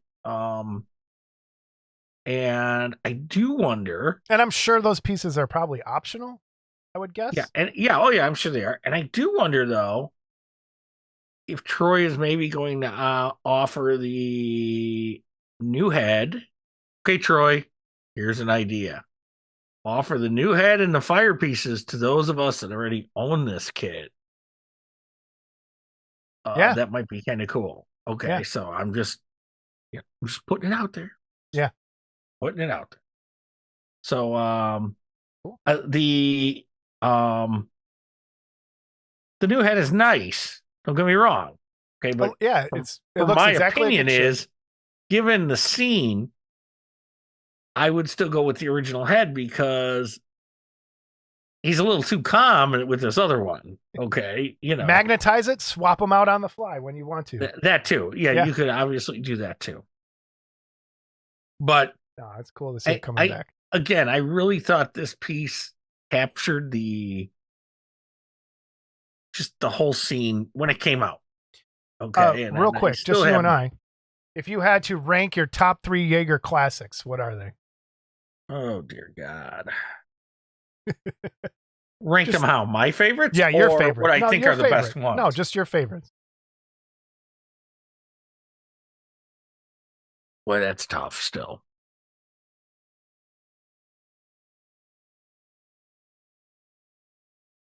Off the top of my head, this one is one of my favorites.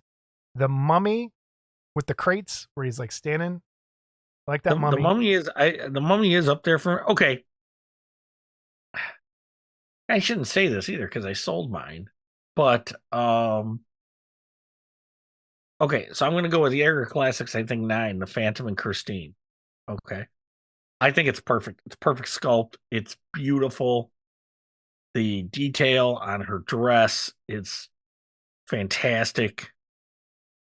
I don't have a lot of Phantom of the Opera kits, but to me, it's the definitive Phantom of the Opera kit. Yeah.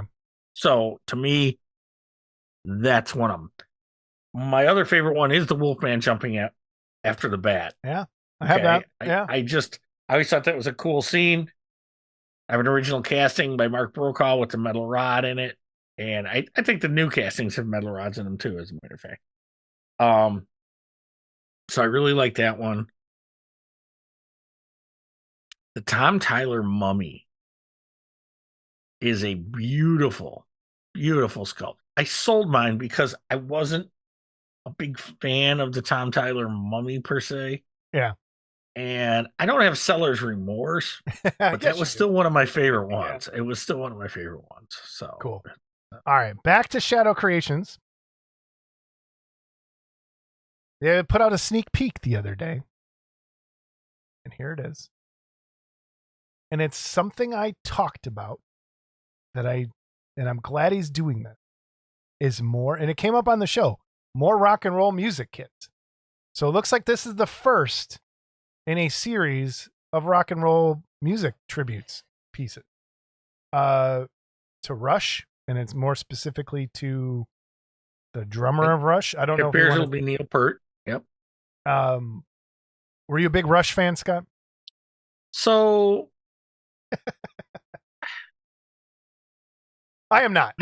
I don't think that's a surprise. I'm going to go with this. And I'll say this about a lot of classic rock bands. A lot of classic rock bands for me really peaked where they had a 3, maybe 4 album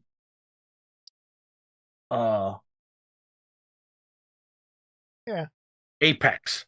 Yeah. Okay, where it was just they were like boom. I mean it's and I'm not saying any of their albums maybe before or after were crap. Yeah. I'm just saying that they had where they had these 3 albums in a row that were just bam bam bam, and it was like so. In the case of Rush, you're going to piss some people off. Be careful. I'm going to piss some people off, but there are some Rush freaks out there. For me, they really peaked. They came out with a live album. All the World's The World that came out after. They came out with 2112. Okay. 2112. I love 2112. Okay. It's the ultimate Rush album still to me to this day. And it's real easy to pick because, it's very popular, but especially side 1, the whole 2112 thing is fantastic. Then they did a live album that was really cool because it had some of their older stuff on it that if you just got into them with 2112, you'd still get some of their older stuff on it. That turned out to be like classic Rush, Fly By Night, Working So that's Man, what I said. Like growing up, I would Okay. look through my mom's record collection, my mom and dad's record collection, and just look at the album covers. And the one that I always pulled out was the one with the owl. That's Fly By Night, right? That's Fly By Night, yeah. Because it scared the and crap so out of that it. It was is a cool. very sinister, evil-looking owl. That was a great cover. So that second, the live album introduced to that. Yeah. Then came A Farewell to Kings, which I think is a really underrated Rush album. Yeah. But is really good. Had Closer to the Heart on it, Xanadu. And so to me, they kind of peaked there. Now, there's people that are going to tell me Spirit of the Radio was a peak. And it was good. But by then, I don't know. To me, it kind of went a little more progressive, which I do like progressive rock.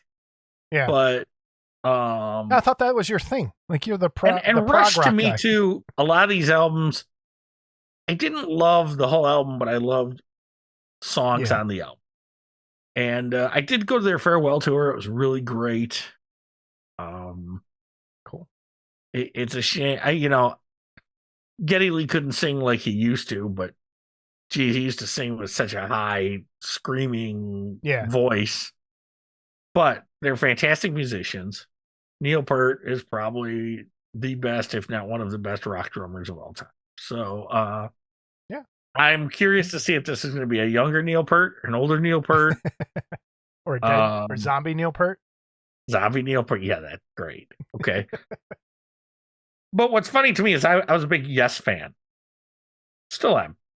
Yeah, and it was kind of weird because a lot of people like Yes liked Rush, or vice versa. If they liked Rush, they liked Yes. And to me, the music was totally different. Okay.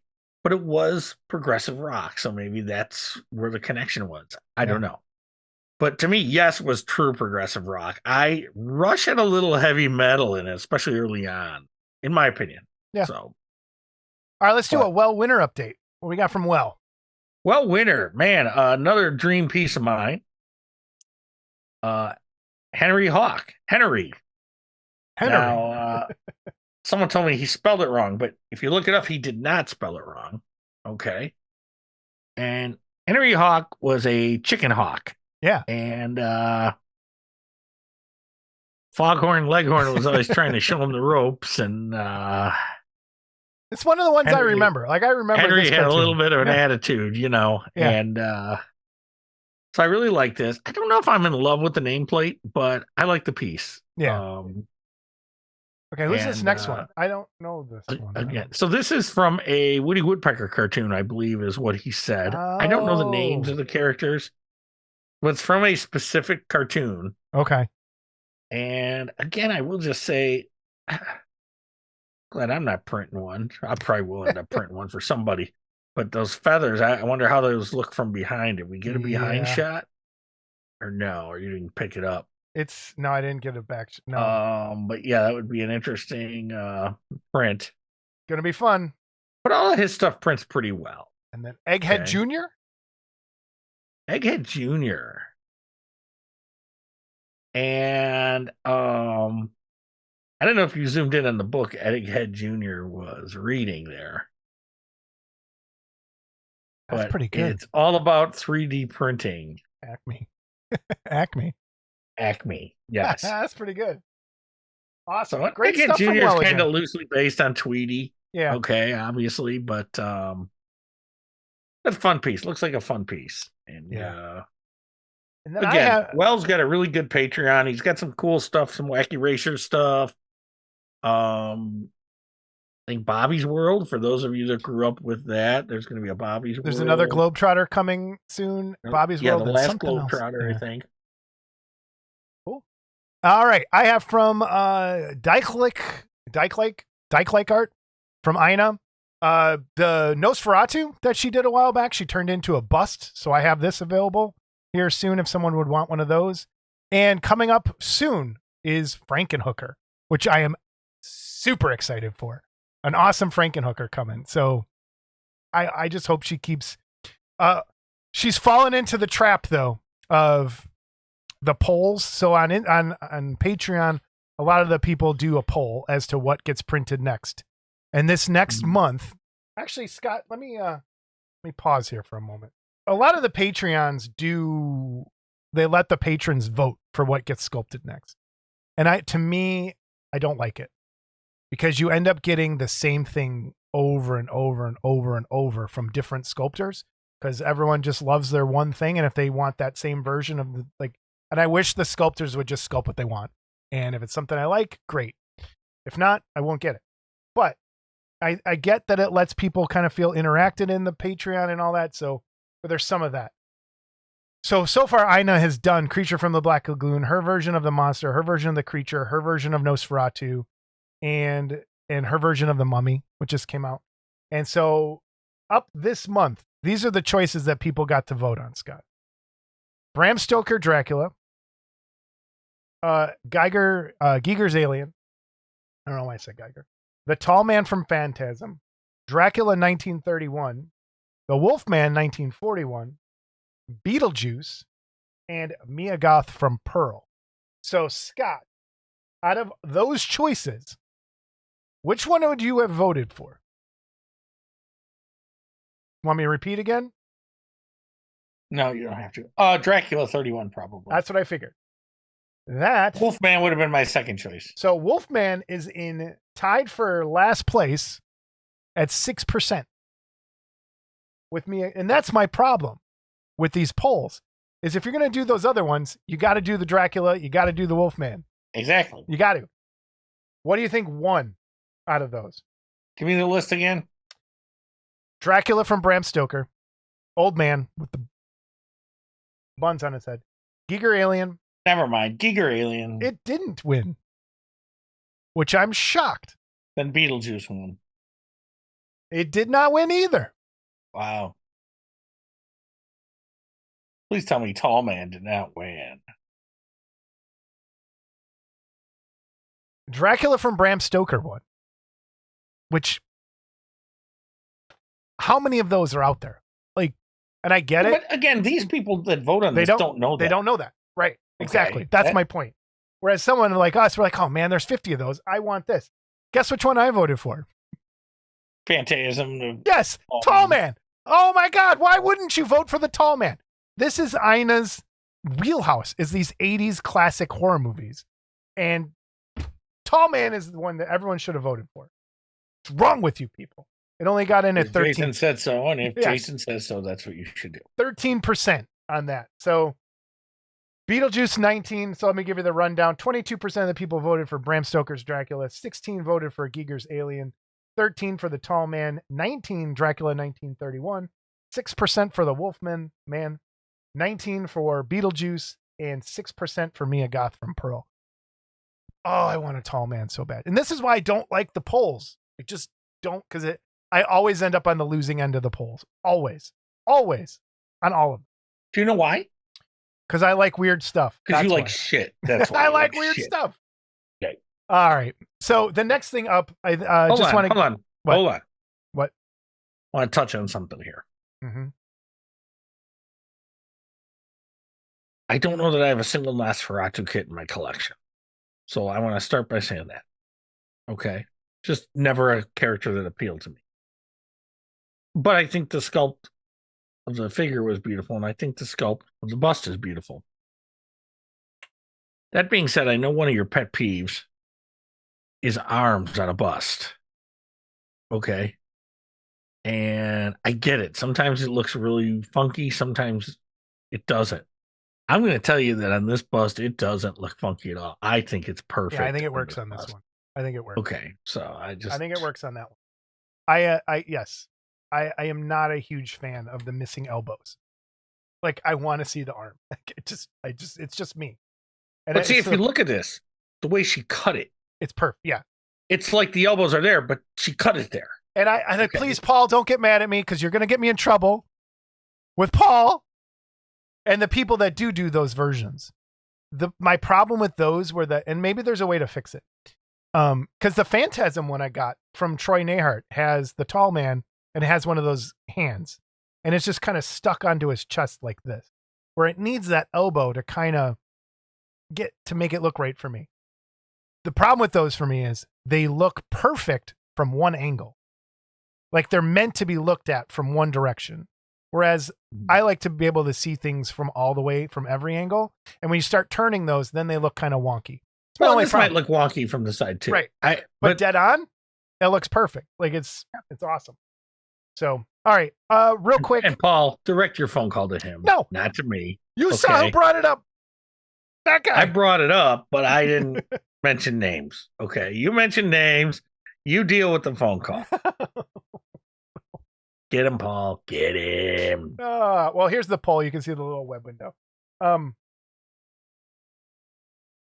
this creating. Don't know if it would create it. Time parallel. All right.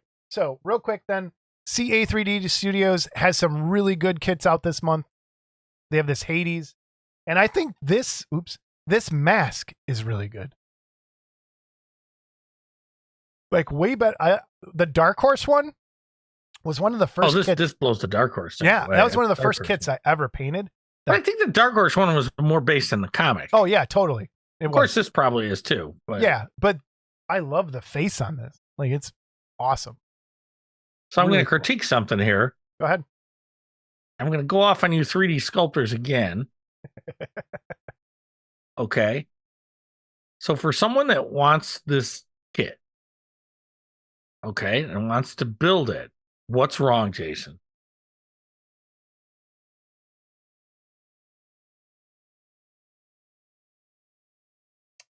That thing's going to bend. Yes, that thing is going to bend. That it's going to bend. You're going to have to put a metal rod in there. You have to replace that with a metal. All right, get closer to your mic because we can barely hear you. Yeah, you'll have to replace that with a metal rod. Okay, so, and not that there's anything wrong with it, but just don't. Yeah, because if you make all of you sculptors out there, you gotta think this through a little bit when you do this. So make it so a metal rod can go in there. Yeah. Okay, make it so it can go in there easy. All right. I think you'd almost have to replace the whole part with a metal rod. Oh yeah, you'd have to put that metal rod pretty well through there. Yes. But I mean, even if you hollow that, even if you hollow that top, it's still going to be too heavy. It's going to bend that.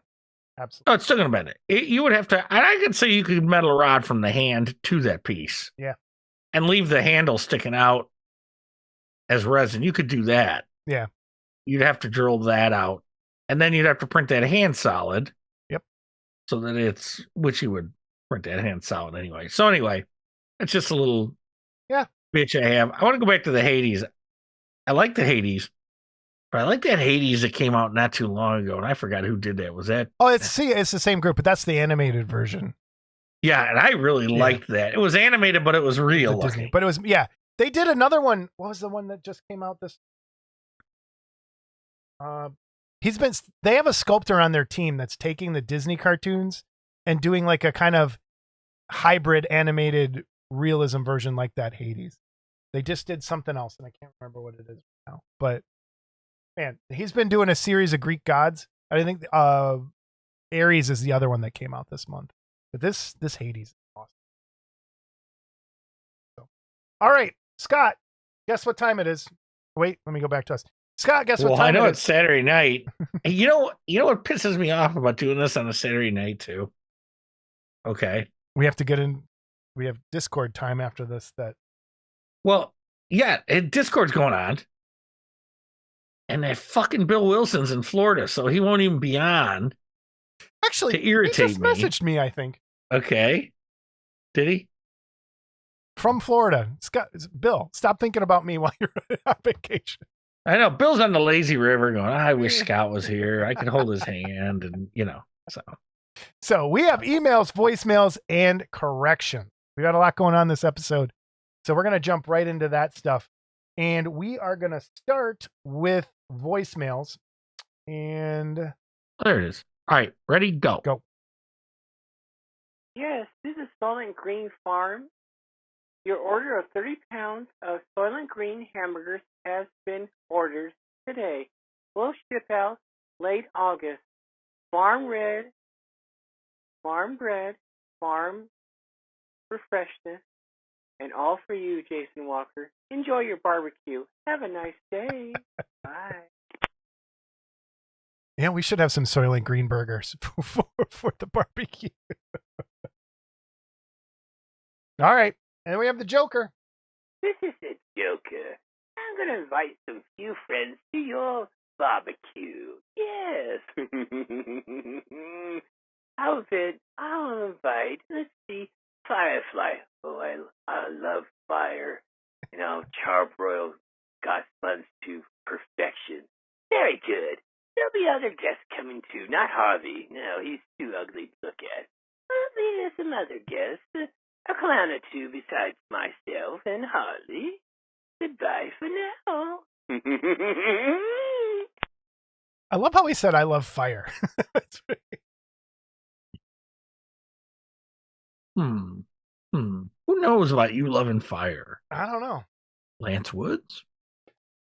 Lance can't hatch this scheme. There's no way. Well, Lance is a devious little That's elf. true, unless he's paying a voice actor. So- All right. Got some emails. We have no corrections, although I did miss somebody in the gallery last episode.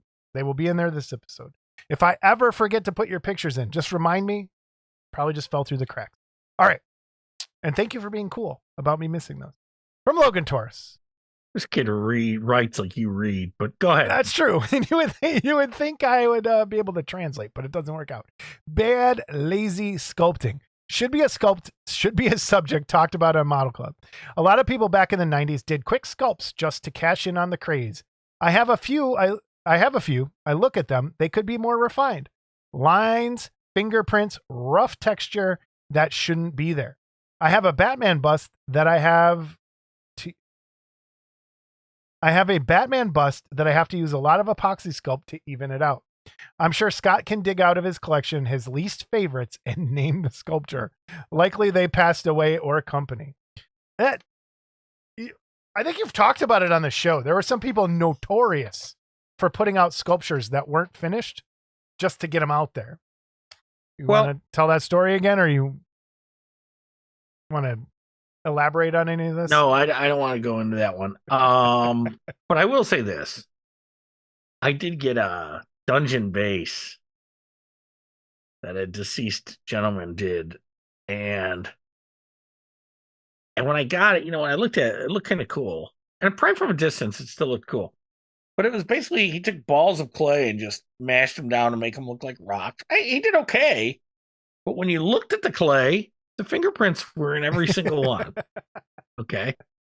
Now, the worst example of this I've seen that should not have happened was a commercially released, it was Tom Baker's Doctor Who, put out by Comet, which was a company out of the UK. And it was a licensed vinyl kit. They had it at Orland Hobbies. And I remember it wasn't sealed, so I was able to take it out of the box and open it. Man, I miss Orland Hobbies. And I remember the pants, looking at the pants, and you can see fingerprints all in this thing. And they put this thing out like this. And I'm like, are you, what? Did you buy two of them? I didn't even buy one. Wow. I was like, what a piece of crap. So that happened a lot. Happened a lot back then. But yeah, I mean, a lot of this stuff was just subpar back then. And it was, I don't know if it was to cash in. I just think a lot of times people just wanted to get their stuff out there. And I think it started too when stuff started to become more of a business instead of a hobby. Yeah. Where you would do something because you liked it and then hopefully fund the next thing. Well, I think you also have to take into consideration most, if not all, like most, let's say most, were not trained sculptors. Like they did not go to art school. They did not go to anatomy. They were all self-taught, especially in the beginning of the hobby. Like people were doing it and just learning as they went. So you got a lot of those, like people didn't know, oh, my fingerprints are going to show up in there. Like it just didn't cross their mind that it would be there. So it's just how it was. But I think also that's some of the charm to some of those old kids is that they look kind of crappy. Yeah, they're not great then, but it's that piece of history. All right. I got a long email, but it's a really good email. You ready, Scott, to suffer through me reading? I am ready. Okay. I'm going to try and not screw this up. This is a really good email from Larry Day. Jason and Scott, I am as pleased as Ricky Prickles to win the Luther bust. Scott, do you even get that reference? Ricky Prickles was the horrible stepdad and of the Greasy Strangler's son in the movie. We have a Greasy Strangler fan, and that's what I'm loving this email so far. I'm as pleased as Ricky Prickles to win the Luther bust. My info is at the bottom. So he won the Luther bust last time. I was a makeup artist for many decades and had the pleasure to work with Michael Beck, who played Swan in Warriors, on several film projects. Michael is a solid actor and a wonderful human being. Iconic movie roles are usually the result of many talented artists who collaborate to create the final character. And David Patrick Kelly, Luther, and Michael Beck, Swan, are a big part of the reason those characters are still so popular. I hope you will try to acknowledge those actors who truly help to make the characters beloved and enduring parts of our entertainment history. They are directly tied to the character's success and usually put a great deal of time, effort, and talent into creating them. This is not so much a criticism, but a reminder of their contributions. Or maybe I was just so impressed with Michael that I wanted to say it out loud. Thanks for letting me share. These sculptors are exceptionally good, and the actors who created them, such cherished characters in films, should also be applauded. Thank you again for the content you create. I really like the more on-the-fly nature of the show, and I'm glad it makes producing content easier for you. I am also looking forward to painting tutorials. It's coming, I know. I've followed your work in AFN and have adopted many of your techniques. Sharing tricks and tips and just the meat and potatoes of your process will be greatly appreciated. Part of the appeal of Just Paint It channel is the unedited portions that allow me to follow the process in almost real time. There are always subtle techniques in brushstroke, airbrushing, color placement, selection, adaptation, etc. that can sometimes get lost in Cooking with Julia Child editing that is so prominent on YouTube. If you don't get the reference, just ask Scott. I totally get it. Because you just put it in the oven and it comes out. Oh, look at this. It's all cooked up. I cut the dickens out of my finger. A short rant related to your latest MCTV topic regarding the flaky elements of the Garage Kit production. Your YouTube channel has reintroduced me to the GK world, and I have spent thousands of dollars for kits since I found Model Club a few years ago. I'm glad we can Dude, help you. I'm so sorry. I do not use social media much, so your kit announcements gave me a way to find the producers of current kits and identify vintage kits to add to my collections. Finding reliable, honest producers like Mark Worthling, Paul Gill, Dan Garden, Troy Nahart, Vince Herman, and others were the key to my becoming an avid collector of current kits. About a year ago, however, I had my first bad experience with a kit producer. Delays are expected in a cottage industry like Garage Kits, but this producer made multiple false promises about the shipping of the kit I had ordered and paid for in full. There was never a follow-up as to why they were not shipped and promised, and so each time, after several months with no kit and no response, I would contact them just to be given yet another promise that was ultimately broken. This happened many, many times. These excuses continued for over a year, and the experience of not knowing if my paid order would be fulfilled caused a great deal of stress and anxiety. Kits can cost a chunk of change, and no one likes to lose their money to a bad transaction. Ultimately, this caused me to stop buying new kits as often. During this time, I felt as if there was no place I could turn for help to get the word of my experience out to the community. Everyone deserves to know when anyone is misleading or unscrupulous. A Facebook post I made, not negative, just factual, was immediately taken down because the moderators included the very person that was responsible. This experience tainted my joy of collecting garage kits, and I rarely buy any new kits now because of it. This hurts the producers I still trust, but it took a lot of the enjoyment out of the hobby for me. I am hoping that you and Scott can address the best way to handle a situation like mine when they occur. I feel it is important to have a respectful and open community that allows the consumers a method to, at the very least, report a bad experience and allow a response, so others will not have to go through it. I don't want to name the producer involved, but it is someone well known and promoted on your show often. Perhaps what I went through was unique, but it caused me to take less chances when I order expensive kits with no method of enforcing accountability for purchases. Thank you for considering an open discussion how to address these situations in the future.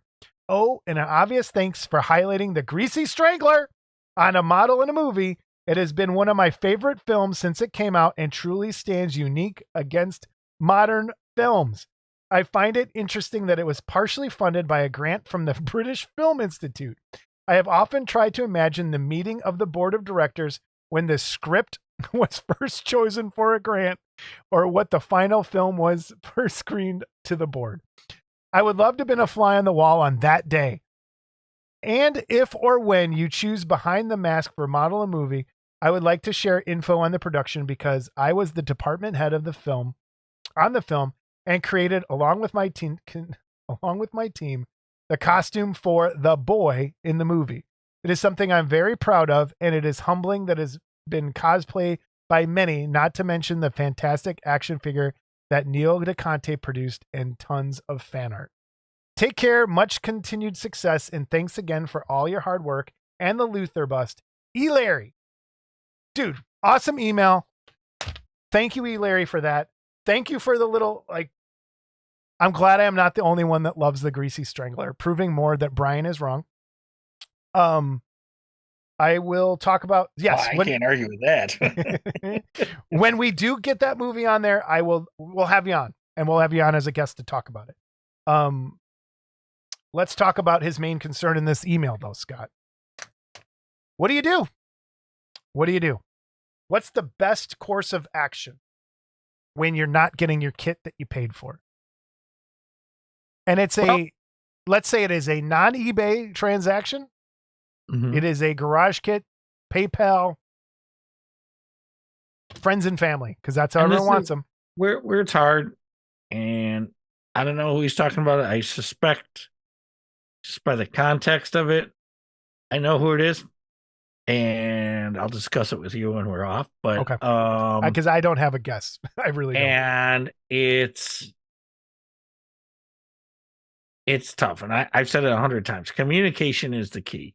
Okay, if you have life issues, whatever, communication is the key. All right. So I've seen various versions of this scenario play out. Do you want to talk about what I think the Clubhouse handled it pretty well. Like, you want to talk about that? How they would do it? They handled it well-ish. The best they could. I don't remember, honestly. They would get like the persona non grata, like on their profile pic. If they had so many problems, they eventually became a person that they wouldn't allow to sell on that site. And I think they kind of kept the list. But that doesn't help. Unfortunately, it doesn't help the individual. No, okay. It doesn't. It helps people like eventually, like trying to buy something. You see people that you might not want to buy from, or you're taking a risk. So the problem is finding something that's completely neutral. Okay. So maybe you post to a group, but they're on good terms with this person, and they don't want that person either dragged through the mud, or, they know something maybe that you don't, or whatever.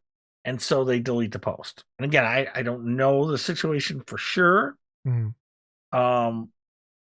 But if that's the case, one of the things I get so tired of is this, and I've seen it time and time again, are when guys are unreliable, or companies or whatever. And I'm just talking producers, sculptors, whatever.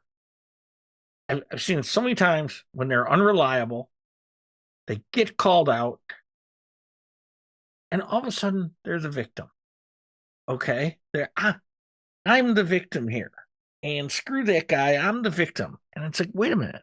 That dude sent you money and you didn't communicate, and you didn't. So what option did you leave the guy other than to go public? And trust me, I had so many arguments with people over this stuff, because the problem is it's such a big tangled web. This guy is friends with this guy. This guy is friends with this guy. This guy is friends with this guy. And it's so tough. And like you and I have discussed having a few guests on here that maybe have a questionable past. Okay. And there's more than one, so I'm not singling anybody out. Okay. Multiple. And I'll be happy to have anybody on that wants to come explain their questionable past. But I'm going to ask you hard questions, whether I like you, whether I don't know you, whether I know you very well. Okay. I have good friends that I would tell people don't do business with. Okay. Unless you're in person and the thing is in their hand to give it to you. Yeah. Okay. I have good friends, guys that I really love, but I will only deal with in person. Okay. That goes back years. So it's unfortunately it happens, and I don't know a good answer. Okay. I would like to be able, sometimes to use our show to give people that platform. But on the other hand, I do also know there's two sides to every story. But again, that's where communication comes in. Okay. And generally, when I used to have big arguments with people online, and I would, unfortunately, I would hammer the point. Okay. And someone would go off and play the victim or deflect and say, well, you did this, or you did this, or you did this. It's like, that's not what we're talking about right now. Okay. You want to talk about that. And I'll give you a prime example is recasting. Okay. When that shit hit the fan, one of the well-known recasters came out and told me, well, you used to recast Aurora Kids. Okay. Yep, I did. You bought recasts. Yep, I did. Okay. I never denied it. This is why I will always tell you this. The truth will set you free. Okay. So no one can come like they've got some big secret on me and say, you did this. Okay. I've owned up to anything I've ever done. I still don't have a problem with people recasting Aurora stuff. Okay. Trust me, I recast the Godzilla's Go-Kart and the King Kong's Thronester. And if I'd have known Polar Lights was going to ever do what they did, I would have never went through the work that entailed. Okay. Ever. Okay. But so all that being said, it's the truth will set you free. Okay. Hey man, just come out sometimes and say, hey, I screwed up. Okay. Yeah. Don't disappear on people. Don't not answer messages. Don't whatever. And if you can't, if there's a legitimate reason, maybe you're hospitalized, maybe you're whatever, you still know people that could maybe communicate for you and then allow them to do that. Okay. That's what I was going to say. Maybe maybe a course of action would be reach out to a friend of that person and say, hey, I don't want to drag you into this, but what's going on? Here's what I did. I don't have a kit. He has my money. Something happened to him, and maybe that person can reach out for you.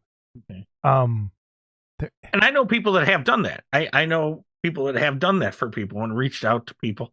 I've done it for people. I've done it for people. But I'm not going to do it on the show because it would turn into too much of a crap show here. Yes. Okay. I will say this, there's guys out there that have some sketchy pasts. And again, hey, you want to come on? You're on, but I'm going to ask you hard questions. Not out of meanness, not out of malice. And I'm not going to be mean to you or whatever. But I think that if you have that past problems and you want to come out and explain yourself and stuff like that, then you're going to explain yourself. Explain it to people. Communicate. Yeah. It's still part of communication. And I won't be mean to you. Now, that being said, if we did that and we had someone on and they explained themselves and then 3 months later started doing the same shit again, there's nothing I can do about that. Yeah. Okay. But I can tell you they'd never be on again. I will say this to Larry, though. I don't think you should be like the people that you named, Mark and Paul and Vince and Dan. You're safe with them. I would not hold what something like what happened with this other person with them, because I don't they're good people. So I know it's scary because I've been burned. I waited for over a year for something. I remember more than that for somebody, and I get it. It's nerve wracking, especially when you don't have a lot of money and you spend that extra money on something you're not supposed to spend, and then it never shows up, and then it's awful. And keep in mind, in the old days, that was the norm. Yeah. You send someone money, you'd be a month. You didn't know. There was no internet to try and track them down, or there kind of was, but not. You had to try and call, and all they had to do was just not pick up the phone. Yep. It's a tough one. So if anyone has suggestions for trying to resolve issues like that, please put them in the comments below. Help Larry out. If you know the situation, maybe you could reach out to Larry and try and. Did Larry say it was resolved? No, he didn't. He did not. He didn't say if it was resolved. Not yet. Larry, let us know if it was resolved. Yeah, let us know. And again, I don't mind helping. I don't mind privately reaching out to somebody if I know them. Yeah. Okay. But I will tell you this: if you ever have me dig deep into something, you better be in the right, or I'm going to come back at you and say you made me look like an ass. True. Okay. And I've done that. Yep. I've done that to people. Me too. Where I've come back and said, "Hey, man, you kind of left this part out." Okay. Yeah. I'm not saying Larry's doing that. No. Saying, but that has happened to me too, especially as both of us being former union reps. When you have to go in and talk, and you get one story from this guy and one story from that guy, and you're like, well, in my case, women, and you're like, you forgot to tell me like half the story. Oh yeah. Anyway, that's the show, everybody. Thank you once again to Fantastic Plastic Resin and Vinyl for the awesome opportunity to give some stuff away here on the show. Thank you to Michael Berglund for making an amazing kit. Thank you to Todd Powell and Escape Hatch Hobbies for putting that kit out.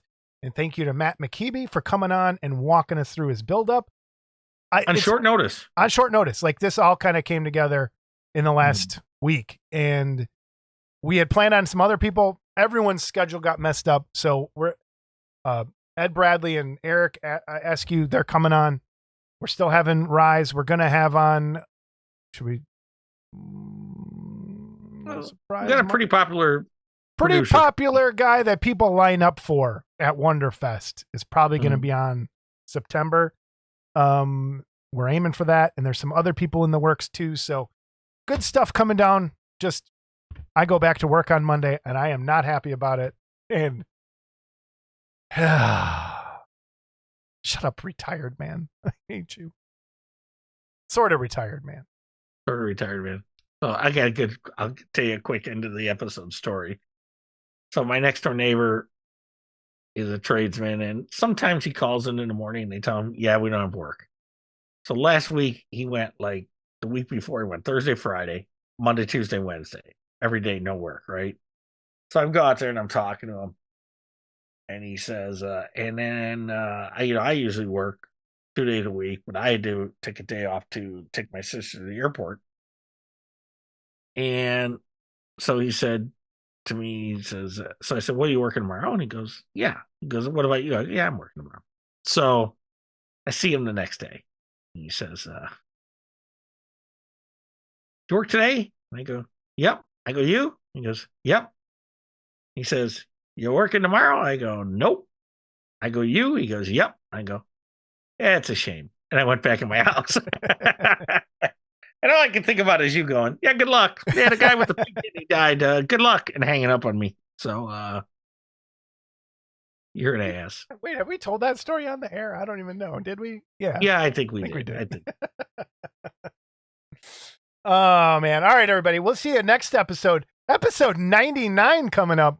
Which will come out the day before the picnic. The day before the picnic, yep. If you need to get a hold of us for anything, especially for the barbecue, the email is modelclubtv@gmail.com, modelclubtv@gmail.com.